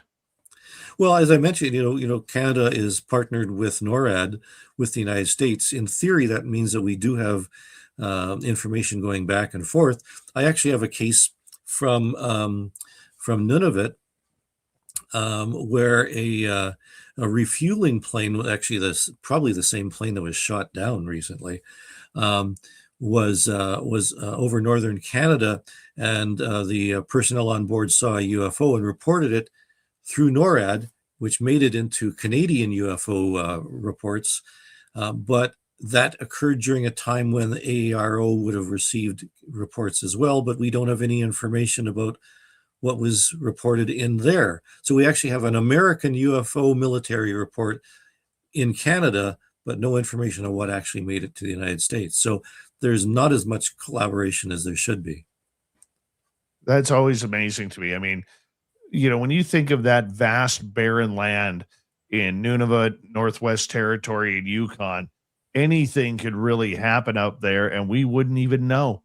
Well, and that speaks to why we need some of these more radar bases and monitoring stations all across the I would agree. the north. Yeah. We have Chris Rutkowski for one more half hour here on Spaced Out Radio. What a night of information it's been so far. It continues right after this.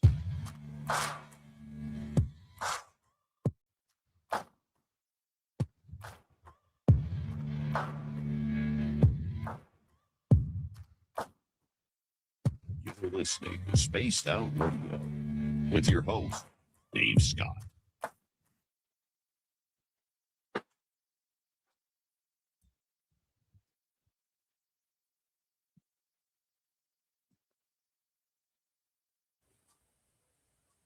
Did I ever tell you about one of our areas up here? I'm going to take Leanne there this summer when she has some time. We were within 20 yards of a UFO on the ground. Oh, cool. Like in Prince George or 100 Mile House or where? 100 mile. 150 mile. No, 100 mile. 100 mile? Yeah. Yeah. Yeah, this area, Chris, is like a mini Skinwalker Ranch. I've heard that there's some stuff around Williams Lake. Dawson City. Yeah. Williams Lake, in between 100 Mile and Williams Lake, there is a Canadian Armed Forces training center there. Mm-hmm. If you talk to somebody that you and I both know who is on the your board for Sky Canada, yeah, he trained there. Okay. And apparently it sends compasses crazy. Interesting. Yeah. And just north of that, there is this mountainside or a couple of mountains. I guess the natives call it because of its shape, Titties Mountains. Okay. And I didn't know that, but yeah, they call it Titties Mountains. And they say that if they want to see things in the sky, they just look towards those mountains and they seem to come out of the mountains. Yeah. Well, I know I was up that way, Williams Lake and that area with Brian Vike way back in the day. Yeah. There was a lot of activity. Pardon me? I called Brian Vike trying to get an interview with him. Mm-hmm. And this was after I guess he had some health issues that he had to retire because he was in Houston, BC. Yeah, Houston. He set up and he started a new group, actually. Yeah. And then he sold to Bigelow. I asked him about that. He never actually did sell it to Bigelow. Oh, that's not what I was told. Yeah, he said he actually never did sell it. So how did Bigelow get his website and his reports then? I don't know. I heard it was 6 figures. Yeah. Low 6 figures, but 6 figures. Well, yeah, and good for him if he did it. Yeah. He was more concerned with living at that time due to his health concerns. And his wife was very ill as well. As a matter of fact, his wife passed away fairly recently. Oh, that's terrible news. Mm-hmm. That's terrible news. But yeah, he had great reports on there. Mm-hmm. Yeah. Smart guy. Very smart guy. Yeah. Yeah, that's what I love about this area. We in the Caribou region, you never know what you're going to see, whether it's in the forest or in the sky. You just never know. Yeah. Yeah. Yeah. Great country. You got to move west. Yep. It may be. It may come to that. Your Caribou Con is the week after the Questers conference that I'm going to be out there, so I'm just going to miss you. Well, hey, rent a vehicle. Yeah. Only 3.5 hours. Yeah. Be a nice drive for you. You can come hang out with us. Party, you mean? Oh, why not? Yeah. Why not? I'd open up my door to you. You'd open up that Jack Daniels. Not that one, but I would open up one. But you can't have any of the alien tequila because apparently you can only get that in near Area 51. Yeah. Yeah. Here's mine. I thought I had one. Oh, here it is. Oh, this is vodka. Mine is vodka. Oh, I haven't seen that one. I got to get that one. Yeah. Yeah. And the other thing I have are Oh, very nice. Unfiltered offering from a brewery, UFO. Love it. We're coming back in 10 seconds. Thank you, T-Bone ×2, Pam Harris, Candace, Benno, and Vaughn Patrick for the amazing night of super chats. Don't forget to give us a thumbs up if you haven't already. Here we go.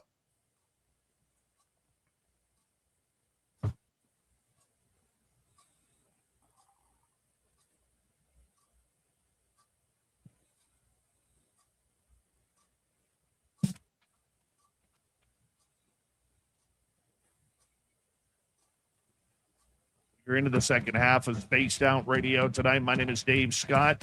We're going to get right to Canadian UFO researcher Chris Rutkowski right now. And Chris, we talked a little bit about the political side of the Canadian UFO story here. I want to ask you this. I am a firm believer, and many are as well on the inside that I've talked to down south, that the United States isn't in a disclosure movement. They're more in a confirmation movement because they got a few too many secrets they want to keep hidden, whether it's technology or spy planes or whatever it could be. Is Canada, knowing what we do not put into our military efforts, is Canada more in a disclosure movement or a confirmation movement? That's an interesting question.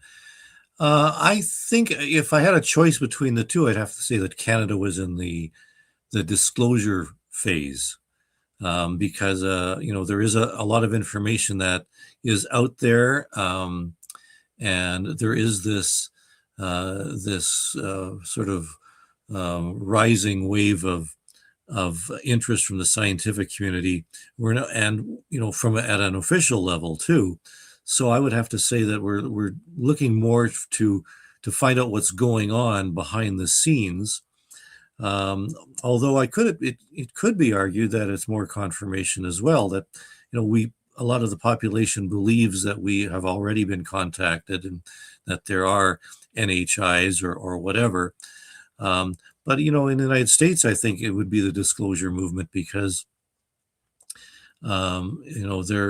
there's this suggestion that something crashed at Roswell, and there are entities in underground bases and all these great stories that would need to be disclosed. The confirmation thing is sort of part and parcel with that we need to verify what people have already been talking about.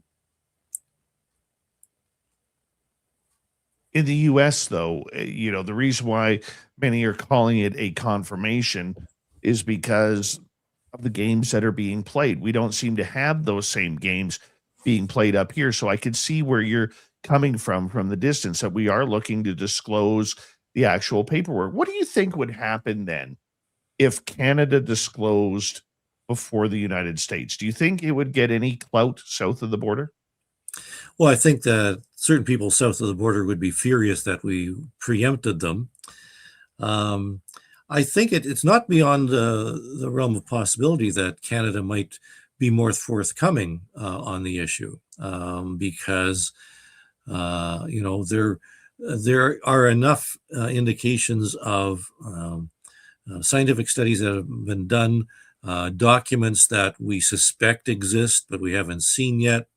I know that the the entire files of the University of Toronto Institute of Aerospace Studies. Those have not been released. As a matter of fact, the scientists involved in the Institute of Aerospace Studies on the UFO project had to sign an NDA that prevented them from talking about what they saw at the military files that they were finally given access to. They lobbied for quite some time to get access to it. They were finally shown the military files from, that were held by the Canadian military, but they had to sign an NDA saying they could never talk about them. So there's stuff like that that's out there. It would be nice to find out what that was. What do you think it is? What's Chris Rutkowski's opinion? Well, I mean, my astronomy background says that there's life out there somewhere, and then, the usual distances and speed of light and that sort of thing. I don't see the smoking gun. I don't see the positive evidence. I know, you're an experiencer, and I know a lot of people are experiencers as well, but I don't see the proof that would be enough to convince the scientific community that there really is some sort of extraterrestrial intelligence life visiting us. I've spoken to many people who have had close encounters. I've worked with contactees, but in terms of the actual physical proof, I just don't see it. And I admit I'm the doubting Thomas, the ultimate doubting Thomas, until I see for my own eyes. And not to say I haven't gone looking. I've gone looking. I've been in hotspots on the East Coast as well as the West Coast. I've gone on UFO hunts. I've spent many nights on observing nights, looking into the sky, and traveling around and talking with many people, in fairly decent positions who are very good observers. I mean, I've had military personnel come to me saying that they've had encounters and they can't tell their commanding officers about them. What do you do with cases like that? They're great stories, but without the physical evidence, we can't move forward. And I think we're stuck at that point right now. Is there still a stigma within the Canadian Armed Forces about UFOs? I'm not sure if it's as strong as we believe. As a matter of fact, and I actually write about this in my next book, I've had military personnel write to me and say, their experience, because they can't tell their commanding officers about them. But we've had this experience and they've told me about them. So there's a stigma in that sense. But within the military, they actually asked me what to do about UFOs, and there's no process involved, which I find hard to believe because, in the 1960s, the military were involved and had a whole series of investigative bodies on looking into UFOs. So I'm not sure if there's a stigma. I think there's just this lack of understanding and lack of wanting to know what's going on, and because of compartmentalization and a lot of red tape, you can just imagine if somebody had to fill out, a form with 25 pages every time they saw a UFO in the sky, that would be enough to turn me off. Not necessarily a stigma, but the red tape involved would be something. Yeah, it would be. I remember my cousin's husband is a former CF-18 fighter pilot, and I asked him one day about it. He didn't even want to talk about it with me. He was just like, nope, don't want to talk about that topic. Sorry about that. Just not my thing. And I wasn't sure if that was due to the religious aspect of it, or if that was due to the fact that, he wore the 409 Nighthawks patch very proudly and didn't want to disgrace the squadron. Well, and shouldn't downplay the religious aspect either. I mean, wasn't it J.D. Vance who said that he believed that UFOs were demons? I mean, what do you do with that sort of thing? Well, not much you can do, to be blunt. Yeah. All right, let's get to another audience question here. Let's go to Paramarv. We hear stories that the U.S. military has underground trains and deep underground military bases with aliens in them, etc. Are you hearing something similar with the Canadian military? What kind of secrets are they hiding? Well, answer the last part first. I have no idea. There are some stories about underground bases in Canada. I think Renato Vesco, in his book Intercept UFO, had a reference to an underground base in the Canadian Rockies, probably around 100 Mile House. But that's been going around for some time. We also know about bases. For example, Camp Shiloh is said to, Camp Hughes near Camp Shiloh in Manitoba, and also the Diefenbunker has said to have some sort of underground connection to the UFO thing just outside of Ottawa. So there's been a couple of those. And Chris Stiles took me on a tour of CFB Shelburne in Nova Scotia when I was there a number of years ago. And that was an American military base that was a listening station and had supposedly underwater submarine base that was attached to it. And it was one of the most top secret and most interesting bases throughout North America. So there are some of those and stories like that are going around.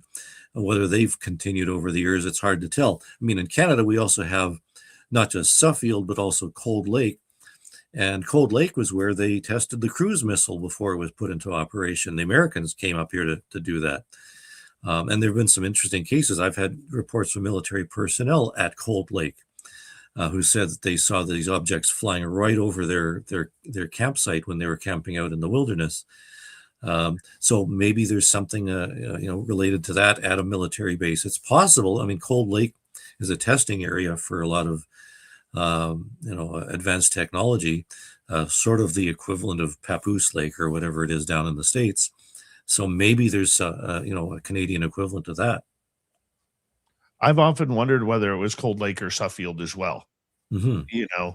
And Cold Lake is literally, that whole base is probably, I think it's just a tad smaller than Area 51.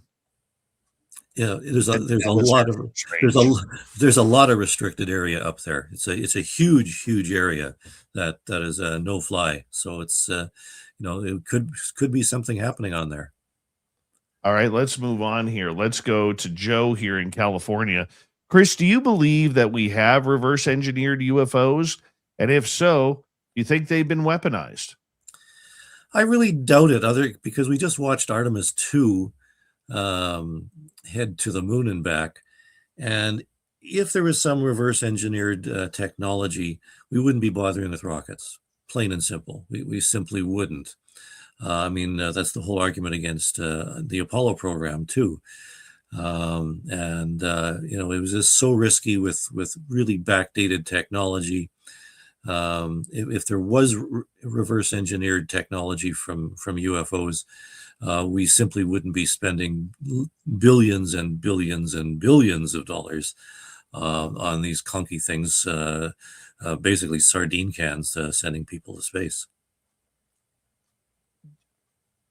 Getting to that, when you bring up NASA, I have been personally highly critical of NASA's indifference over the years about this subject, considering that there are public reports now that almost every rocket and shuttle mission since Gemini has been followed by UFOs, and NASA, instead of just coming out and talking about it, has played dumb on this subject. The Canadian Space Agency, which is now potentially wanting to send their own rockets up into space, have they had any interactions or any knowledge or reports of UFOs from Canadian astronauts? Well, if you talk to the Canadian astronauts themselves, no. I mean, Chris Hadfield is very vehement that there's no such thing as UFOs. Forget about it. It's all very, very silly, et cetera, et cetera, et cetera. But the the Canadian Space Agency, I filed access to information requests to the Canadian Space Agency. A number of people have, and virtually nothing comes back. That they have no documents about UFOs or UAP at all. But having said that, I mean, there are a number of interesting reports about UFOs that seem to have been affiliated with the Black Brant launches, for example. And now that Atlantic Canada is going to be getting its own spaceport, I mean, you have to have a good idea about incursions into airspace if you're going to be launching rockets all the time. And maybe we're going to be seeing a little bit more of that. But it remains to be seen if the Canadian Space Agency is going to get involved. One of the recommendations from the Sky Canada project was for the Canadian Space Agency to get involved. The problem is Canadian Space Agency's budget is really, really small. And to do something with regard to UFOs on top of everything else, NASA's being cut back rather drastically from this latest administration. The Canadian Space Agency's budget is really tiny. Most people are not aware, though, that the United States has a space force. Canada has a space force too, believe it or not. And Wow. And Hold on. I've never even heard this. Where is this said Space Force? It's based out of Drummondville, I think. And it's you actually find it by simply Googling it. And it actually is has its own squadron and patches and the whole thing. As a matter of fact, I was hoping to use its logo in my next book, but they were a little bit reluctant to let me do that. So, who knows? How long have they been in business? They're relatively new, just over the past 10 years or so. Now, are they looking for UFOs as well? Or are they into Ted Cruz's Space Pirates? No, this is sort of what the American Space Force is doing. It's all about keeping track of what other people are doing in space and making sure that spy planes and whatever are remote sensing is going to be protected of Canadian sovereignty. That's what they're saying, anyways. Let's get to another question here. Let's go to Candace here. Any insight on how often our nations meet and share information to compare all of these events of UFOs, abductions, even secret agendas that go on, never to be reported or not? Well, we've mentioned the Five Eyes in Canada's and United States and Australia and whoever else are involved in the Five Eyes, and they apparently have had discussions about UAP in some of the Five Eyes meetings. So they don't meet all that often. I would imagine a lot of the communications on the subject are done without bringing everybody together. It's a lot easier to do remotely now. So I suspect there's a lot of sharing of information, although, as I mentioned before, they don't share them as much as they should. Hopefully we'll get there one day. One day. Are there support groups for experiencers that you know of? At the present time, don't deal with that, but just a question from our audience. Well, I actually did facilitate an abductee support group back in the 90s or so. I worked with clinical psychologists who are used to doing hypnosis and that type of thing. One of my books is actually on abductions. So I did work with quite a number of people. That support group, I don't even know if it's still in existence. I pulled back to let the experiencers run it by themselves, without any interference. I saw one of your the commenters in the chat mentioned Grant Cameron. I know Grant Cameron used to have a sort of a semi-support group and have some Skywatch observing nights with contactees. He's really into contactees now, more than abductees. So there might be, his group, he might still have a group going along. I don't know about other groups across Canada, unfortunately. All right. Another question for you from Candace again. Do they, the governments, follow up or keep track of people who report UFOs, etc., to your organizations? Well, I don't know. That's a good question. Do they? I mean, when I get reports, I treat them anonymous or not. I treat them without releasing information on the contact information. We actually publish all the cases that we get in a year, but we don't include names and contact information, for example. So it would be difficult for the government to monitor. However, one would imagine that the CSE, not CSIS, but the CSE, the Communications Security Establishment in Ottawa, which is monitoring the internet and everything else, one would imagine that, like the NSA probably, does monitor this type of thing and flags the term UFO and UAP. At least that's what the conspiracy theorists would have us believe. Very true. We have 4 minutes left. Chris Rutkowski is our guest tonight on Spaced Out Radio. Let's get to Matthew here. This subject, is it nuts and bolts or is it something else, Chris? Well, you can't have it both ways, unfortunately. People are talking about, are we being visited by extraterrestrials? And that would involve spacecraft, which would mean nuts and bolts. But at the same time, if you attribute, some sort of advanced technology that you couldn't distinguish from magic, for example, as some of the science fiction writers said, what about, including some sort of telepathy or a consciousness and all that sort of thing? So is it nuts and bolts, or is the nuts and bolts so advanced that it's not nuts and bolts anymore? So you might have to choose one or the other, or maybe it is both. Maybe the fact that the advanced technology is so advanced, that's it's indistinguishable from magic. What's the RCMP's role in all of this? Well, I mean, as I mentioned, they were investigating cases on behalf of the National Research Council for quite some time. They don't investigate officially anymore, but I suspect that in each detachment they do have a UFO file, which may or may not be accessible through access to information. I know I've filed many and haven't been able to get any involved. They are police, and they are required to investigate cases as criminal investigations. Not that the witnesses are criminals, but they treat them very professionally as a complaint from somebody. There is an entire show right there talking about the RCMP, Royal Yes. Canadian Mounted Police. I heard a number of years ago some very, very interesting information from an officer, and then it was backed up by, I was talking to a friend of mine. We were out swimming in our local pool, and we went in the hot tub, and a lady overheard our conversation.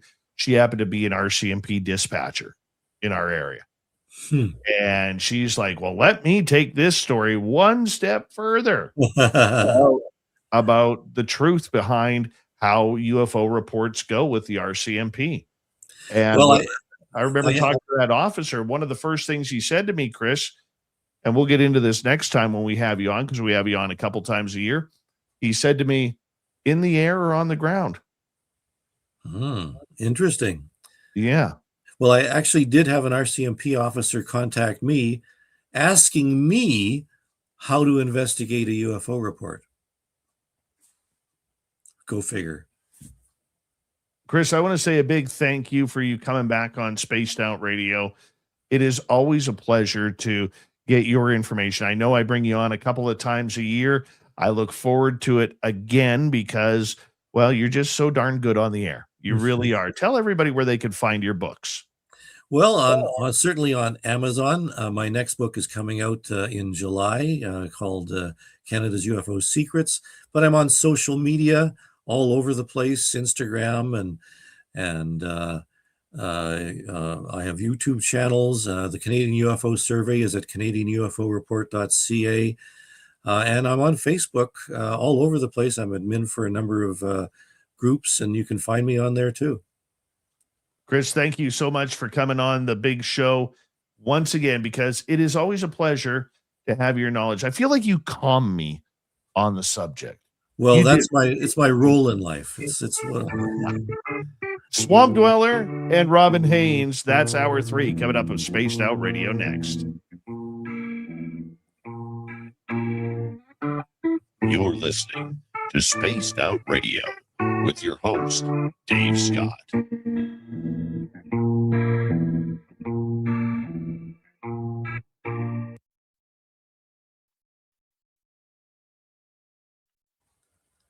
Amazing time, Chris. Thank you. Thank you. Yeah, just good timing. My laptop's just about to run out of juice, so that works. Beautiful. We'll talk soon, my friend. Okay, thanks, Dave. Take care. Bye-bye. One of the good guys right there, Chris Rutkowski. Stop now! You're under arrest!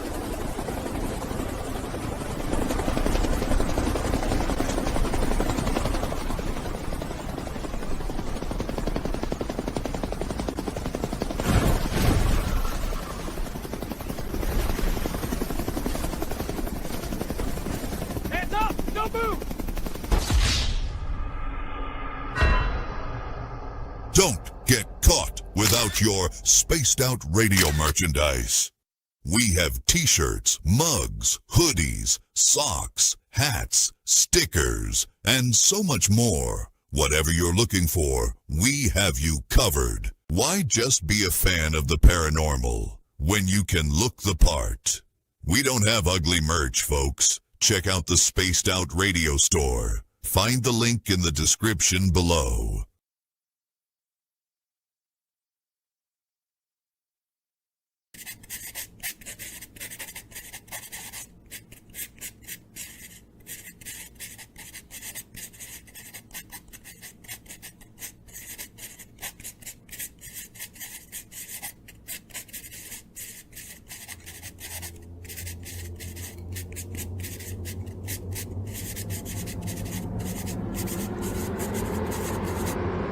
Dirty filth.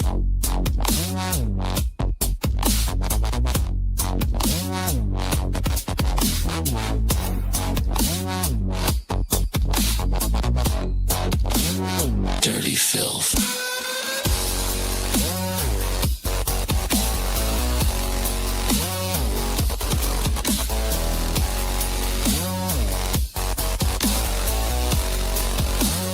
Dirty filth.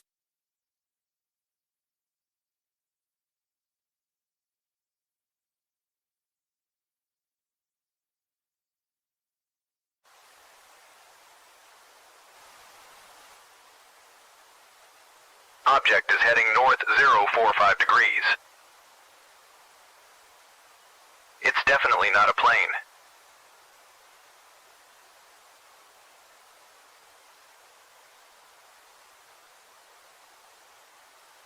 It seems to be tethered to something.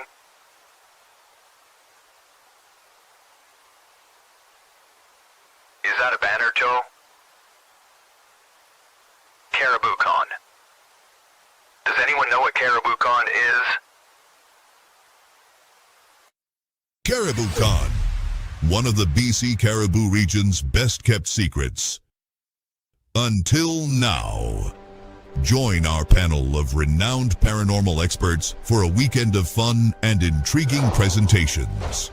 Go to cariboucon.com to book or inquire now.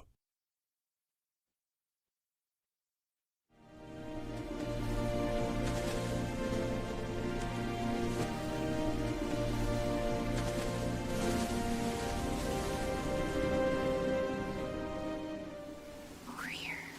Look at this.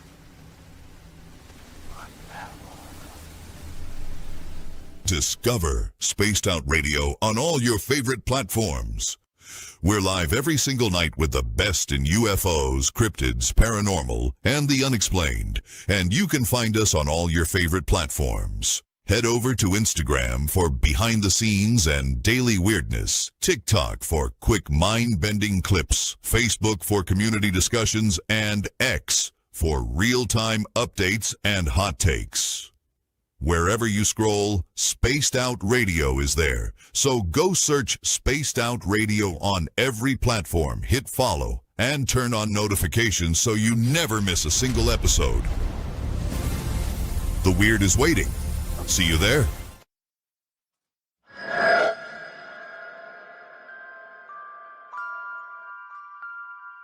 The McNeil House is one of several buildings at the 108-mile heritage site said to be haunted by spirits of a time long forgotten.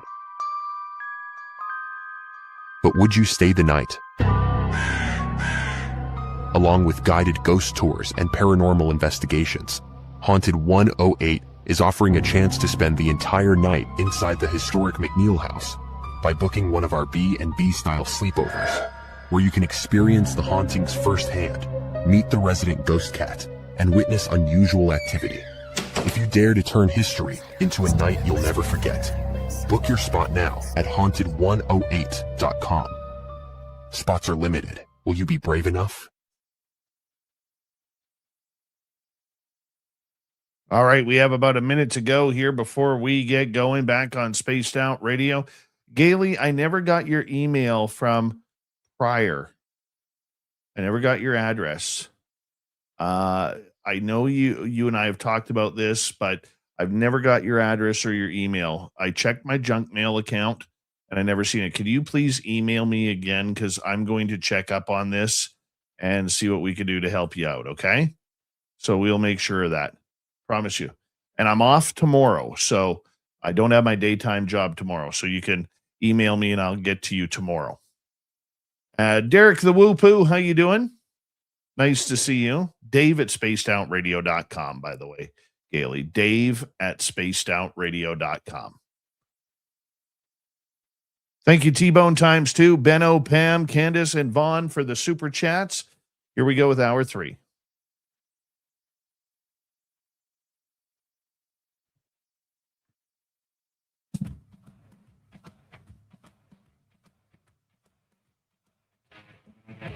Third and final hour of Spaced Out Radio is now underway. My name is Dave Scott. We always appreciate you tuning us on in wherever you are on this beautiful planet we call Earth.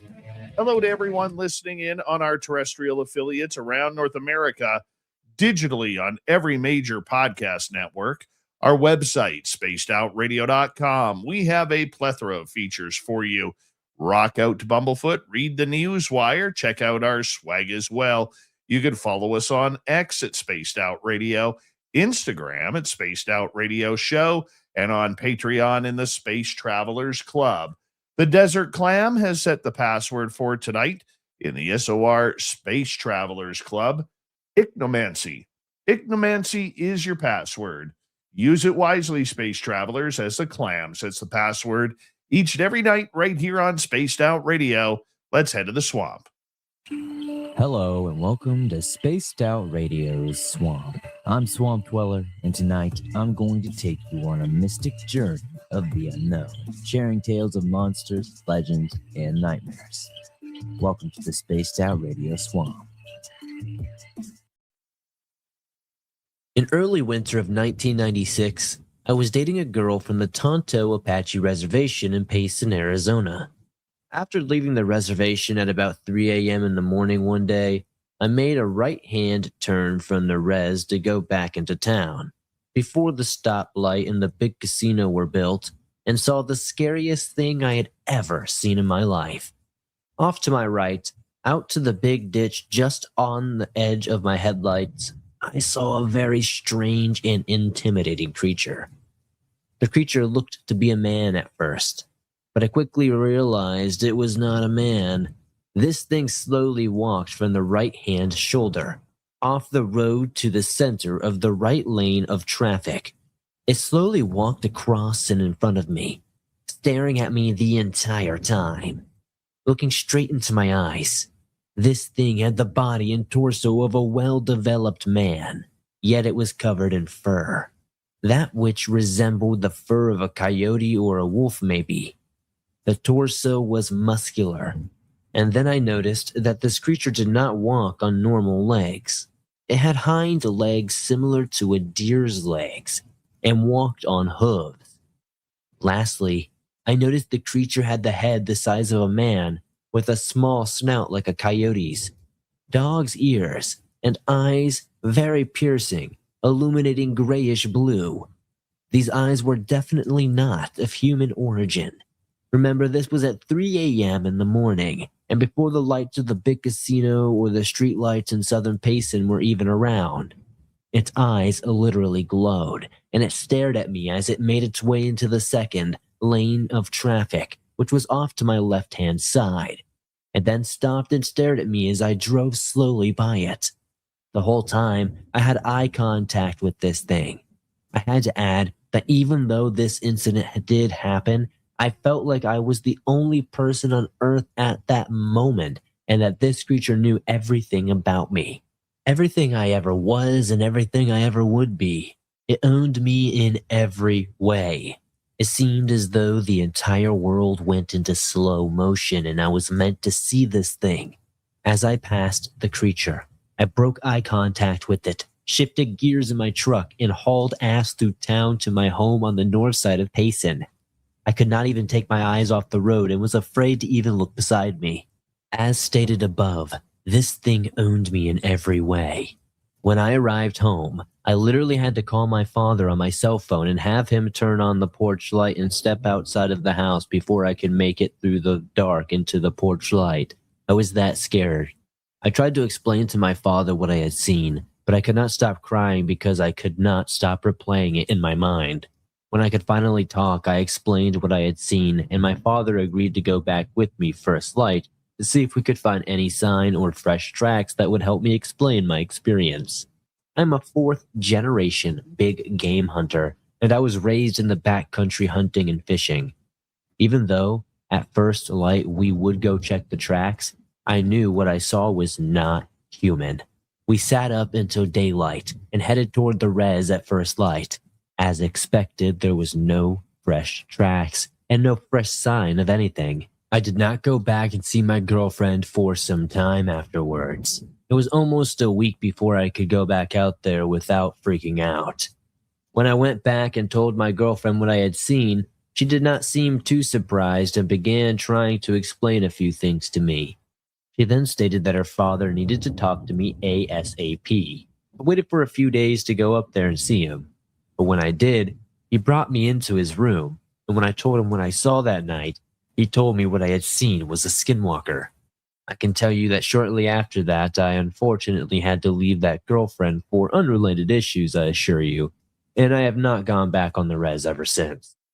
Thank you, Swamp Dweller, for another creepy story. If you want more just like that, head on over to his YouTube channel, Swamp Dweller. Hit subscribe, ring that bell. Thousands of stories for you to listen to each and every night, so make sure you check it on out. Time for Robin.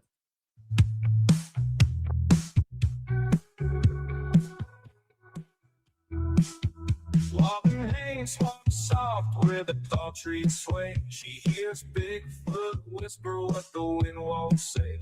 Through the veil of the forest where the wild man plays, the Bigfoot psychic talks to Sasquatch every day. Only on Spaced Out Radio's Crypted Q&A.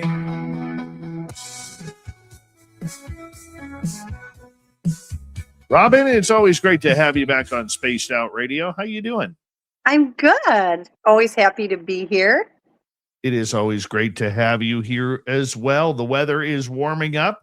The cryptids are on the move and hunkering down in their spots of hiding, I guess we should say. Yeah, a lot of activity lately. What's going on? What stories have you heard? Well, I just been getting a lot of calls about that they're active for various reasons. Some good things, some bad things. Not them misbehaving, other things misbehaving. But yeah, they're on the move. They seem to be contacting a lot of people lately. A lot more people getting mind speak. A lot more activity. definitely, I think, getting closer to people. We do have some, darker things, not cryptid wise, rearing its ugly head. But other than that, I feel like we're coming to a point, almost like a turning point with them. They're making themselves a little bit more known than they were before. And, we'll see how that goes. If we can get our people to behave, we'll be right on target. What do you mean the darker cryptids are coming out? That sounds eerie. Yeah, it's not cryptids, to be honest with you. These are dark entities. And, as most people know, I deal with frequency, energy, light, that kind of thing. And the light always wins. The high frequency always wins. And as we know, we have this big energy shift going on.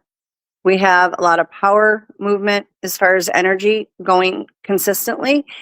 And when that happens, it makes the dark entities, not cryptids, dark entities, it could be darker cryptids, but generally it's just entities that I'm noticing the problem with. And it makes them very uncomfortable. They don't like it.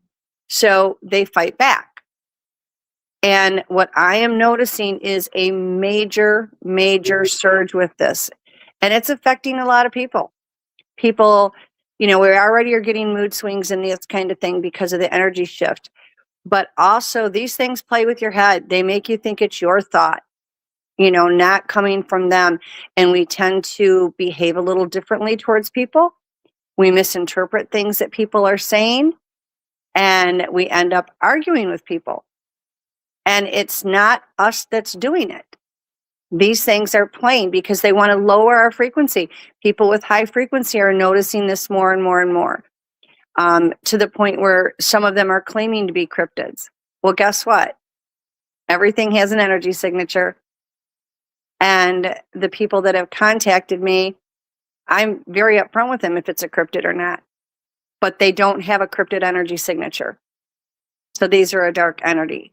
And they find what your weakness is, what will upset you the most, and that's what they hit on. And it seems to be a little bit of a surge right now. So just everybody kind of be mindful of it, be a little bit kinder to each other than you normally are. If something sets you off, take a look at it. Look at it a different way. Make sure you are perceiving it as it was intended, because these dark things like to play. And I'm getting calls right now from people that have nothing to do with cryptids, nothing about frequency. These are just everyday people, and they've either heard about me, seen me on a show, or had somebody talk about me, and they're like, do you have any idea why this is going on? Like, they don't understand. They're getting voices in their head, and they're not kind. And they're having feelings of rage. They don't know why. We already are getting mood swings because of the energy shift, but this is a little bit different. Nobody's being physically harmed. I don't think anybody is in danger of that, but just be very mindful that sometimes as we're getting better on our planet and our frequency is going up, the things with the low frequency, it makes them mad. Okay. They're not going to win. High frequency in the light always does. So they try to lower our frequency by playing these games. Not always good. No, definitely not always good. That's actually kind of scary indeed. You don't think of the cryptid world being attacked by the spiritual world. Exactly. And I can't even get across to you the amount of people this is affecting right now. Okay. People that have nothing to do with the paranormal spectrum, nothing to do with any of this. They are not immune to it. I don't care how good you think you are not immune to it. They've come after me too. And it's a matter of reminding yourself that, okay, I know something is messing with me. Something is clearly messing with me because this isn't how I normally think. This isn't how I normally feel. I have people that I've had them write on a piece of paper, when this stuff is going on, and they're like either super depressed and they don't know why, or they're angry at their partner and they're like, why? Because the partner hasn't done anything. And I have them write on a piece of paper. These thoughts are not of my own. Something is trying to mess with my head. I'm of the light. I am stronger than they are.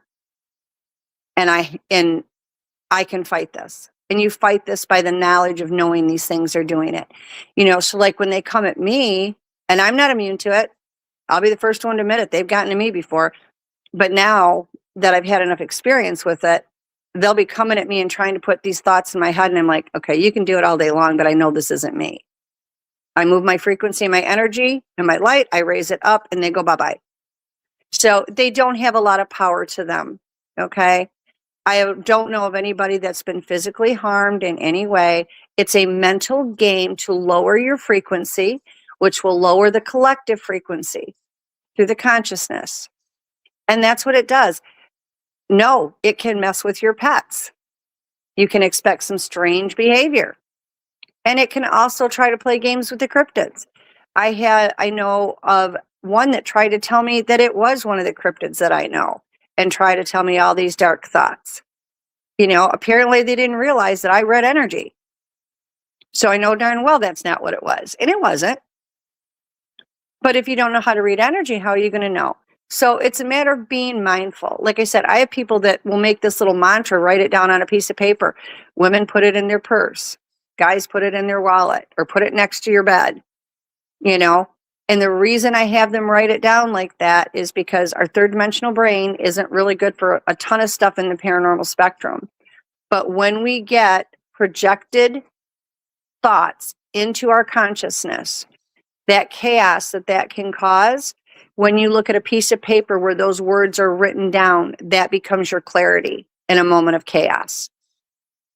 And it does actually help. I want to know, we talk a lot about Bigfoot on this show with you, this segment, and the psychic part of everything. Oh, yeah. But for a lot of our audience, they may not be as familiar with other cryptids like Wendigos or Skinwalkers. Define what both of them are. I'm going to be really honest with you, is the Wendigos, they are dark. They are not a good positive entity as far as I am concerned. I've not found one experience where they are. Now, I know someone that has had an experience with them and actually seen them. He was not harmed, but they bring a lot of darkness, a lot of negativity in them, and there's a lot of superstition as far as your safety after having that contact. A Skinwalker, I'm probably not the best one on the Skinwalker. I'm not going to lie to you guys. My opinion of a Skinwalker is something that can change its shape. Okay, well, we already know that the cryptids can as well. Skinwalker is a little bit different. In my personal opinion, and that's all this is a personal opinion because I don't mess with the Skinwalkers. They are much more evil intended. They're much more of a dark spiritual, like dark spirit entity. Okay, cryptids are multidimensional and they can move through the portals. They can do all these things. In my opinion, and this could be wrong because I don't deal with a lot of Skinwalkers, the Skinwalkers are more of a supernatural type entity that can shapeshift. It can do whatever it wants to do. And you don't hear a lot of positive things about a Skinwalker. As to my knowledge, they're more of a darker entity. And they are an entity. They are not a cryptid. Now some people will say, well, no, because the dogmen are Skinwalkers. In my opinion, that's false.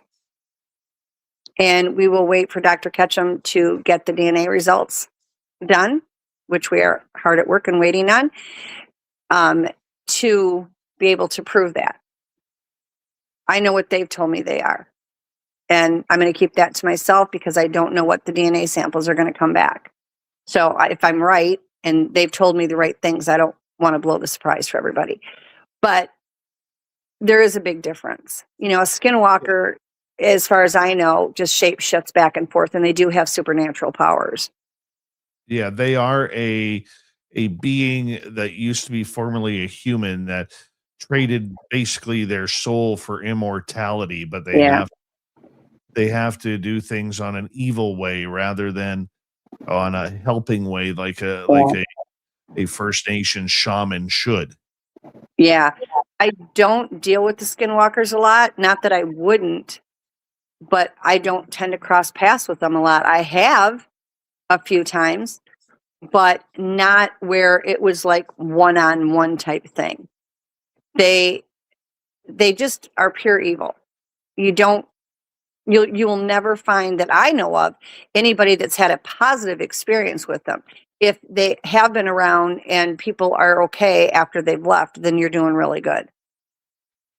You know, most cryptids, and we don't have the DNA on all the cryptids. I'll be the first to admit it.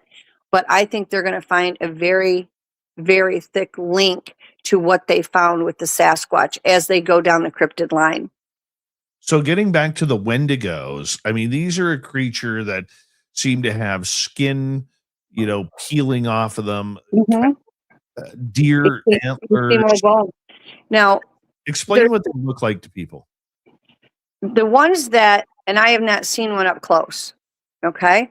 The ones I know of, the description that the contacts that I have seen, they have almost like an antler, like a deer. You're going to see a skull that's very similar to a deer, only much larger. These are a much larger being, and they're mostly bone. You don't see flesh. You might see some hanging off of it. These are more, again, you know, not a cryptid. These are not in the cryptid family that I am aware of. Now, a cryptid is anything, you know, that is an undiscovered creature, but these things are more from the spirit realm than they are from the dimensional realm.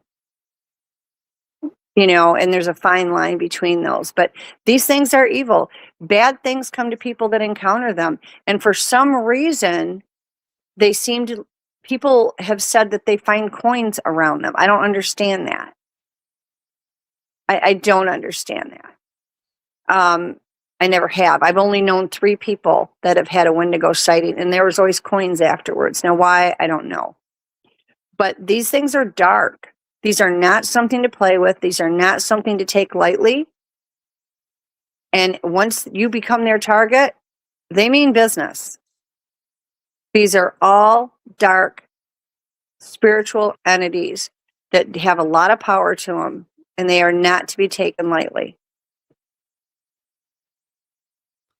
Do you think then that these Wendigo type species, I mean, they say if you say the name enough that you're going to actually, you know, make one come near you. And I'm hoping just by talking about it tonight on an information basis that does not happen at this time. But with these creatures, what seems to be the evil with them? You know, my own opinion is they're soulless in nature. They border on the demonic level. They absolutely want nothing to do with the light, with the higher frequency. They have enough power to be dangerous, but they have no soul. They have no consciousness. And the reason if you call the names out or you think about them a lot, it's very similar. Like if you're thinking about Sasquatch all the time or thinking about Dogman all the time, generally they will find you. Whether you're aware they're there or not, they will find you because everything is united through the collective consciousness. And so when you're thinking about them, because they are of a higher frequency, you're going through that collective consciousness and they can hear it. They can feel it. They feel the energy pull for it and it draws them to you. Okay. But again, be careful what you wish for because that could be good or bad. So when you are dealing with the Wendigo or a shapeshifter, if you're thinking about it, you remember, you guys, all these things are in a paranormal spectrum. These are not in the third dimension. Can they manifest in a physical form? Absolutely. But they live their lives in the paranormal spectrum. And in that frequency and those other dimensions, they've got a lot of power. And they go through that collective consciousness. So when you're speaking their name and you're calling them, they're hearing you. You might as well, same effect that in the third dimension, you would go on the radio or on TV or get one of those foghorns and talk into it and you can hear it miles away. It's the same thing. And again, all these things are telepathic. Every bit of them. good and bad, across the board, they are telepathic. So if you're thinking it in your mind, you've just connected with them. That's why when I work with people and they say, you know, something's talking in my head and it doesn't feel good, the first thing I tell them is do not answer back.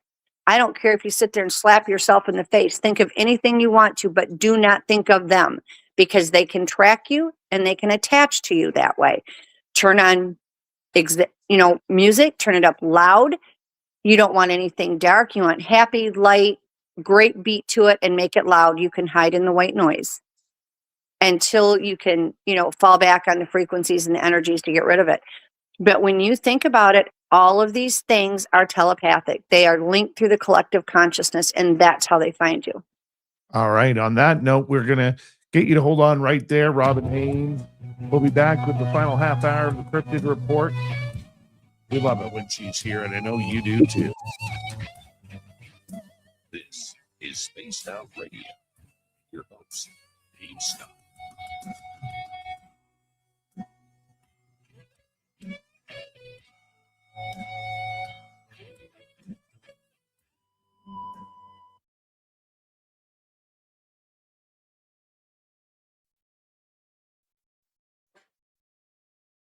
All right, Robin. There you go. We are clear. Let me just unmute you here. Hold on. There we are. Did you see DNA came back on Oklahoma? No. Well, unless don't say it here. Don't say it here. We'll get into that. Okay. All right. We'll get into that. All right. What the hell is my t-shirt? T-shirt being called. What's my program? I'm having a complete mind melt right now. Uh-oh. Complete mind melt.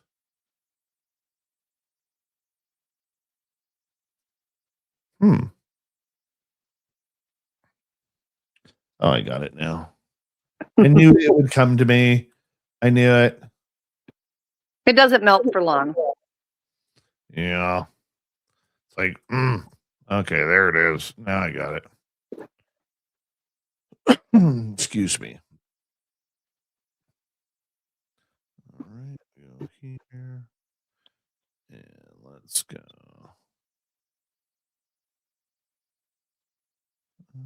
Let's go here. Do-do-do. Do-do-do. I just gotta find it. You got this. Oh, I got it. I got the website. I'm looking for one particular shirt. Ah. The shirt one of our listeners, Gailey, wanted. What I had to cancel it. I might make a new one, Gailey. Oh, let me see. Where are you? Where are you, you son of a gun? Where are you? God, I got a lot of good stuff here. I haven't looked at my store in a while. There's good stuff. Nothing ugly. Nothing ugly here for sure. Anybody who says we have ugly things, you're wrong. You're just wrong. Yep. Your store is good. I've looked at it. I like it. Yeah. All right. Let me find it here. Of course, it's going to be like on one of the back pages, probably. Like, you son of a gun. Mm-hmm. Oh, we might be getting to it now. There it is. There it is. There it is. I got to order another one of those for myself because my daughter took it published. Why do we need to publish it? It should be published a long time ago. What the Sam Hill is going on here?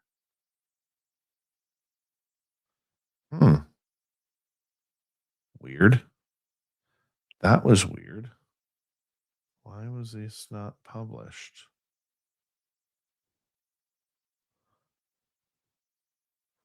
Right. Oh, those are published. Why the hell wasn't that one published? That was so weird. Unpublished changes. What's the hell is this one? That's the hoodie version of that.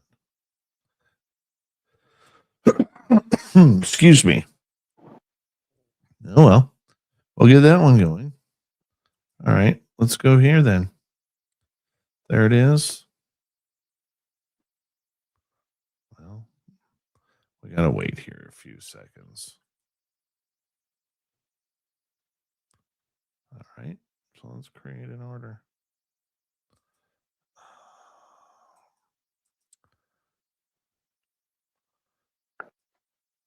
All right, let's go that color.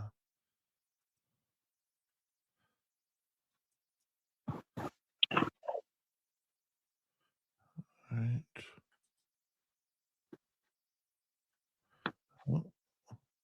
What color do you like, Gailey? Color black. It's funny. I was choosing black. I was choosing black. I was reading your mind. We're going to call you Psychic Dave.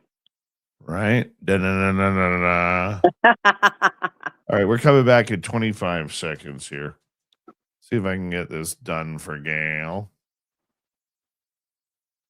All right.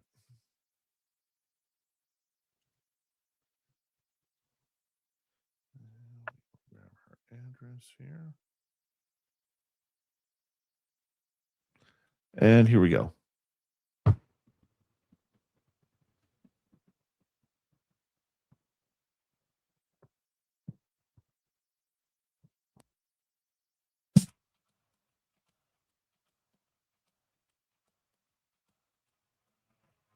We are into the final half hour of Spaced Out Radio. Robin Haynes is here with the Crypted Q&A. My name is Dave Scott. And yes, I wear a lot of tinfoil as a fashion statement just because I can. I know, Robin, you wear a lot of tinfoil. Always. I'm good with that. I'm good with that. Shape-shifting. Let's get into it. A lot of people don't really understand what the whole shape-shifting thing is. Fill us in with it. Well, according to the Sasquatch, when they shapeshift, they raise their vibration and vibrate to the point that they can actually change their body mass, and they can change themselves into whatever they go through the collective consciousness and decide they want to go to. That was how they explained it to me. That's interesting.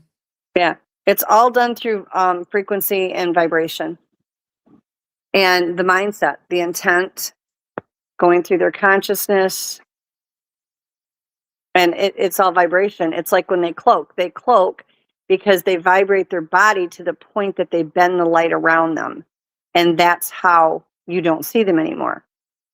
Like, I've had them stand next to me and cloak, and it's crazy. And I've gone for walks in the woods where I've watched footprints being made next to me and seen nothing other than these footprints being made.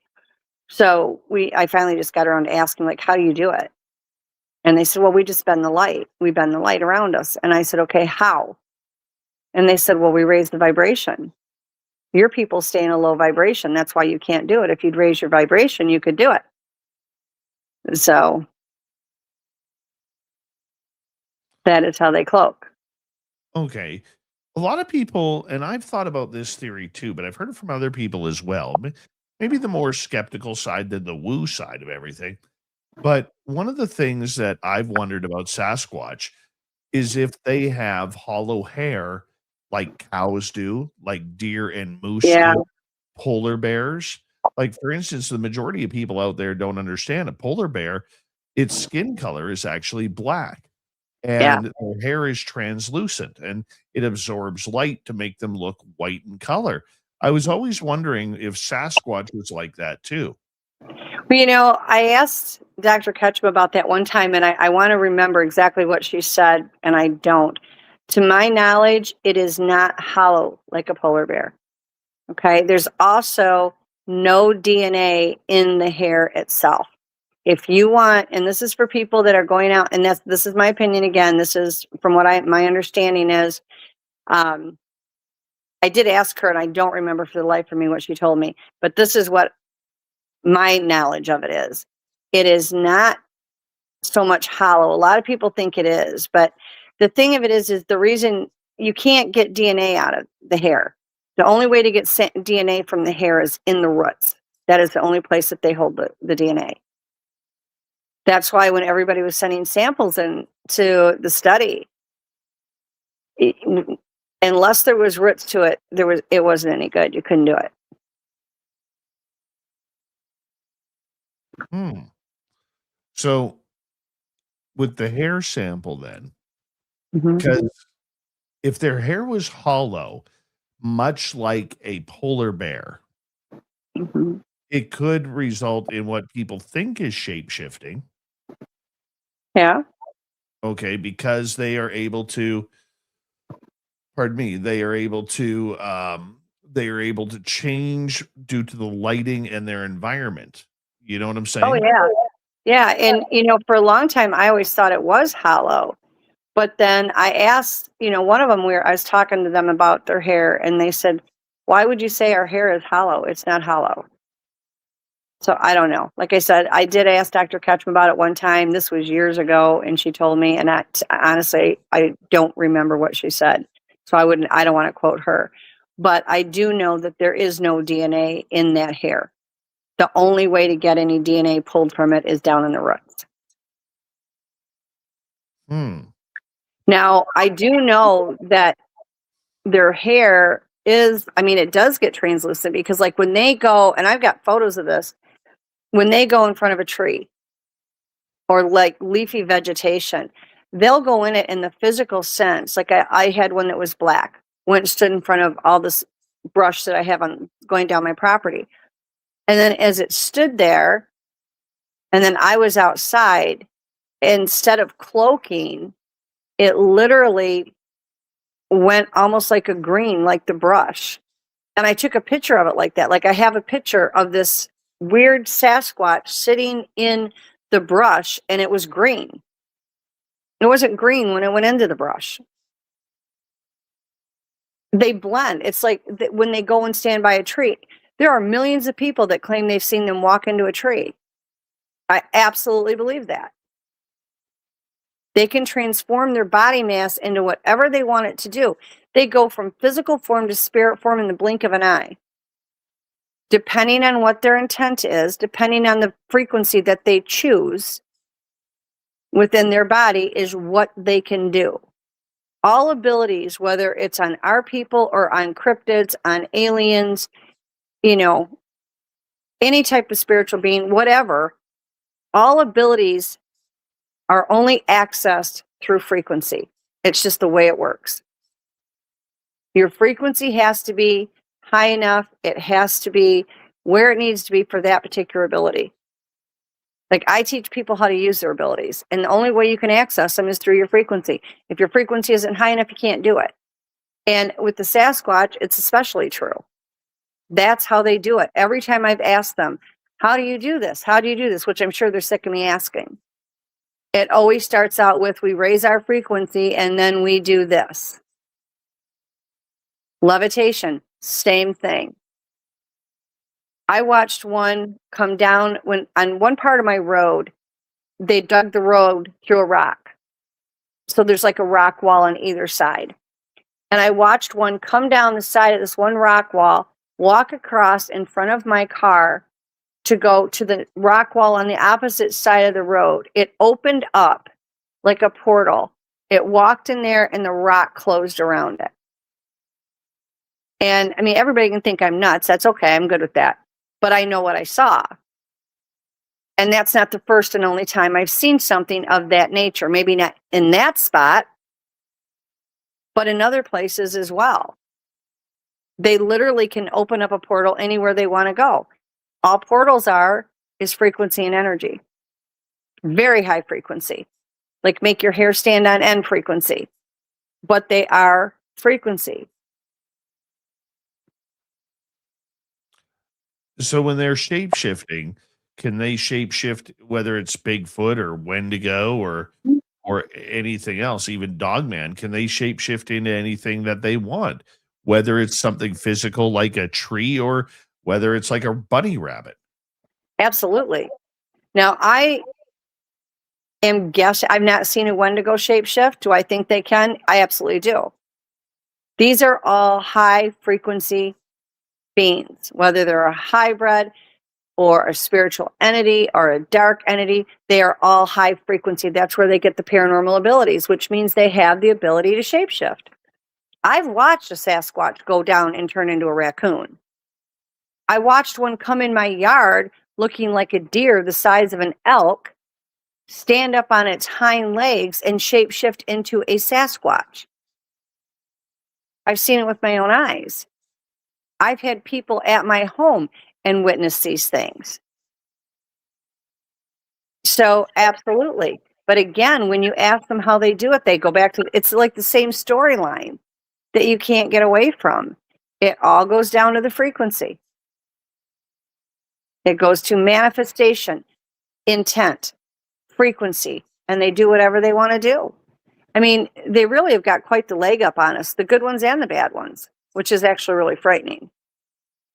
But all of those things can shapeshift. They go through the paranormal spectrum, they use the frequency, and they do whatever they want to do. Let's get to a question here from our audience. This one from Blue. Does shape-shifting into a different form occur almost instantaneously? Or is it a long, drawn-out, painful, horrific experience for the entity going through the process? No, they can do it quite easily. When I saw them do it, it was a matter of they just morphed into, like the Sasquatch was sitting like a duck, like on the back of its calves, and it was getting something off the ground. And it literally just went right, continued to go down into a raccoon. It didn't shake. It didn't look like it was in pain. It was a very fluid movement and took less than a few seconds. It was not an agonizing thing.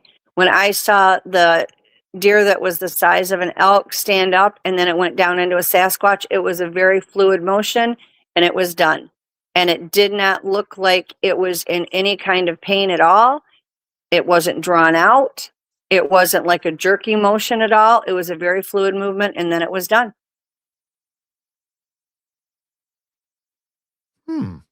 Okay. Do you think then, in thinking that way, it wouldn't be like a lobster or a crab molting into a new shell where it's a very painful process? Yeah, no. It's certainly, to me, when I've seen it, and I've seen this happen multiple times. Those were just 2 incidences that were here at the house. I've seen it happen when I was out in the woods where it was a deer that then stood up and morphed into a Sasquatch. Just different various things. And it never looked like a painful process to me. It was a very fluid motion. Only took a second to do. It wasn't like a lengthy process at all. I mean, to them, it just seemed to me like it was just one more thing that they did. Just why not go for it, right? Yeah, it's like, okay. I feel like being a wolf today. So let's exactly. I can change, not a problem. I can do this. I've had hawks that will come over, and we already know that they use the animals in the woods to do whatever they want them to do, but they'll also shapeshift into them. Another way that they will do it if they're watching you is they will look through the eyes of that bird at whatever they want. And they will also, at times, let humans look through their eyes so that you can see what they see, which is actually really fun. It's very creepy, but it's really fun.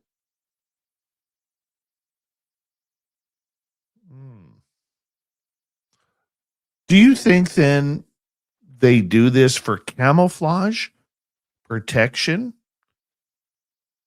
I think all of the above.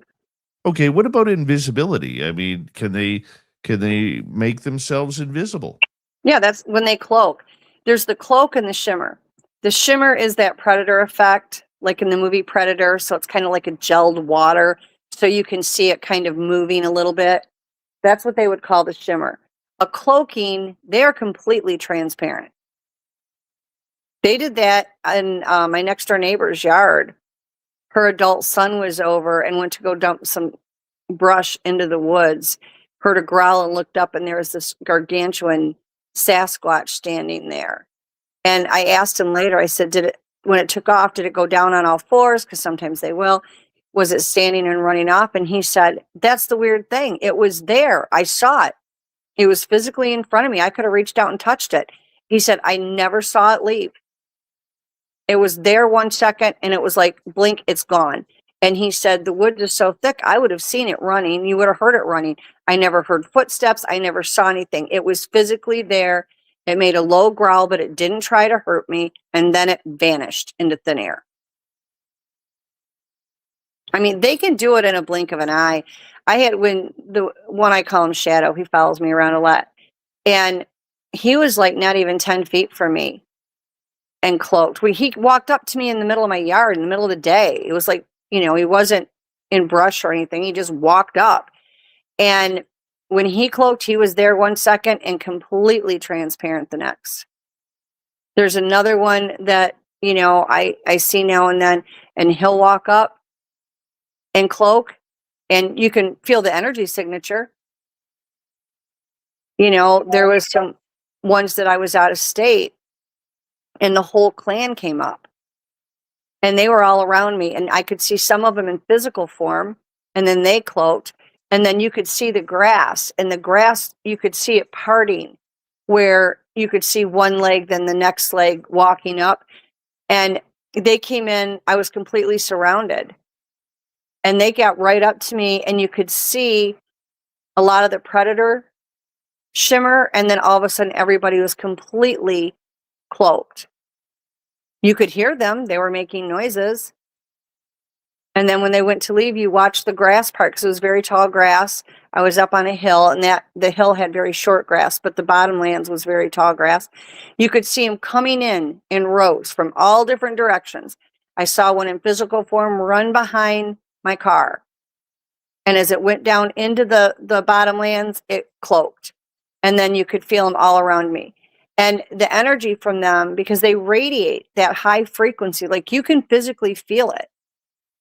And it was like having a weighted blanket on me. And the one, I mean, like, he was like right in front of me.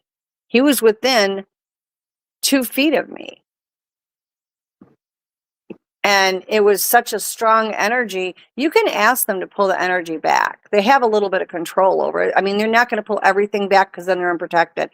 And so when I asked him to, he did pull it back a little bit, but he had more of a powerful energy than the other ones did. He had to have been the leader, because the other ones weren't nearly as strong.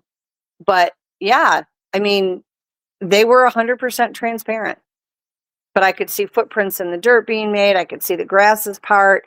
They were making noise. They were not quiet. There is no doubt that they were there. And I was not alone. I was not by myself. So there was other witnesses besides myself. Do they have a time limit on their cloaking? Do you know, that's going to take a lot of energy. It does. And I've never asked them. My own opinion of it is, yeah, for that exact reason. They don't want to use any more of their energy than they have to. They'd rather pull it off of us. Not that they can't do things on their own, but because they don't want to waste it, because that's their protection. That's their safety net. And a lot of them, I've seen them walk across my front yard with witnesses here, and they'll be like, all of them will be cloaked except maybe an arm or the top of their head. And I'm like, what, you just got lazy and you didn't want to finish it up? I mean, what's the deal? I don't think they can stay like that indefinitely. I think they have control over how long they stay like that, but they burn off the energy that they need. Everything they do comes from the frequency that they carry in their bodies. Now, there are some that the leader of that clan will not allow them to use the paranormal abilities other than telepathy. And so they're not allowed to cloak. they don't even know they can, because if their parents don't teach them that they can, they don't. It's like everybody in our world can mind speak. We've just been led to believe we can. So if you don't know you can, how do you do it? You don't. And you bring up a good example there as we got about 3 minutes to go, Robin. When you go spend time in the forest, and I was talking to some people this past weekend about it, when you go spend time in a forest and you get that feeling that you're being watched, and all of a sudden you turn around and there's a rabbit there, or there's a fox there, or a coyote, or a deer, that is the intuition you're talking about right now. Yeah. We all have it. Absolutely. I don't care who you are, we all have abilities. We have been led to believe that we live in this third dimensional world, and our brain is third dimension, so it doesn't accept the paranormal abilities. You've got to access them through your consciousness and through a higher frequency. We have been led to believe that the world is a certain way. Going by that belief system, it keeps our frequency low. There is not one person on this planet that is not capable of having abilities. You already have them. They're inside of you. You just have to learn how to access them. That's it. But if you don't know you have them, how would you know? How do you know? Because you're not really testing them at all. No, because you don't even think it's a possibility. A lot of these Sasquatch, the kids don't know they have abilities because that clan doesn't use them. They're old school. They don't use them. So they're not taught they have them. If they're not, like when you're growing up as a kid, if your parents don't teach you how to ride a bike, you go through your life thinking you can't ride a bike. If they don't teach you how to swim, you don't know how to swim. But if you go out with your friends to the lake when you're 16 and they're like, what, you can't swim? Come on, I'll teach you how. Now you're swimming because you've been taught. If you're not aware that you have abilities, if you don't know that you're capable of it and you don't know how to access them, you have no idea they exist. It is the same thing with the cryptids. They don't come out going, oh, look at me, I can now levitate. Oh, look at me, I can create orbs in my hands, or I can, do this and I can do this. No, it doesn't work that way. They have to be taught, just like we have to be taught by our parents. It's not any different from them. And if they happen to be in a clan that doesn't use those abilities, they are not even taught that they have them. It's like with the Amish. Okay, certain sectors of Amish don't use electricity. That is their belief system. I respect that. But so they don't use it. They don't know a lot of the kids don't even realize that they don't have it because they grew up without it. But then they get out and they may meet somebody else that uses electricity and they're like, hey, what's going on? So it just depends on what is allowed within that clan. I know clans that some of them are strictly flesh and blood. They don't cloak. They don't even know that they can. They don't shapeshift. They don't do anything. And then there's others that there's so much paranormal activity in them, I don't think they would know how to just be in the flesh and blood. And on that note, Robin, we have to say goodnight to you. Thank you for another incredible show on Spaced Out Radio. You can find Robin Haynes at paranormalempowerment.com. Yes. Is that the paranormal? Yep. Paranormal-empowerment.com or under Robin Haynes on Facebook, no middle initial. Appreciate that as we say hello to Mr. Ron Bumblefoot Fall, rocking in the background with Little Brother is Watching. Bumblefoot is the official music of Spaced Out Radio, rocking us in and out of every single show. Get your horns up for the guitar god himself. Special thanks to everybody listening in at work, at home, in your cars, wherever you may be. Thank you to everyone in our chat rooms tonight. YouTube, Twitch, LGAP, Facebook, Spreaker, LinkedIn, the Space Travelers Club, and on X. Remember, this show is copyright by Spaced Out Radio and Bigfoot Broadcasting Limited. Thank you so much for choosing to share your evening with us, because together, my friends, we're watching. We own the night. Mr. Bumblefoot, we need a favor. We need you to take us home.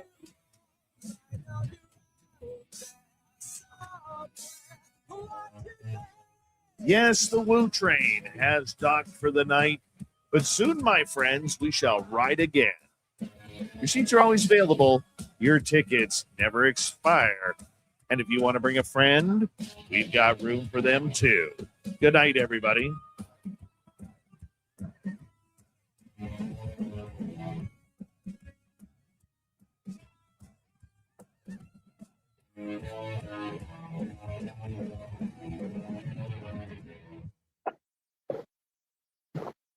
Good job, Robin. Thank you. You are welcome. All right, sweetheart. I will see you later. All right. You take Love care. ya. Love Bye. you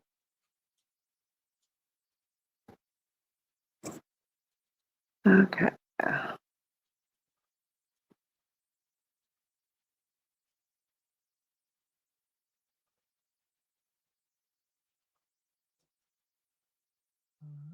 There we go. Do that there. All right, everybody. I will be on with Walter Sterling here on WABC in New York in a couple of minutes. So if you want to go, probably about 5 after the hour, if you want to go check that out, I'm going to say good night to all of you because, well, I got to get ready for that portion. Yeah, it just never stops. I never know how long he's going to bring me on, whether it's 5 minutes or like 25 minutes. So I don't know how long I'm going to be on. I just know what time I'm supposed to be there. So big thank you tonight to T-Bone times 2, Benno, Pam, Candace, and Vaughn. Do me a favor. Leave a, what do they call that?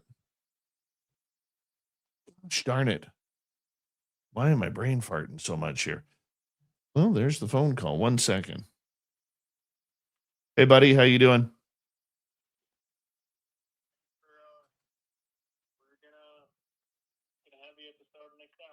All right, buddy. I'm just on. I'm just finishing up my show here, logging off, and then I'll be on hold here. Okay.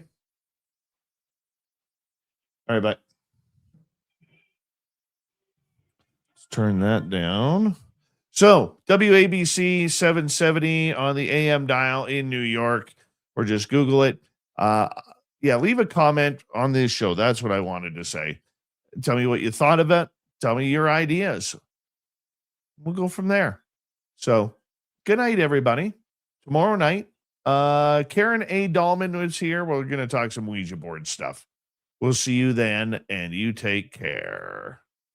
All right, here we go. Good night.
Stay healthy, my friend. You too.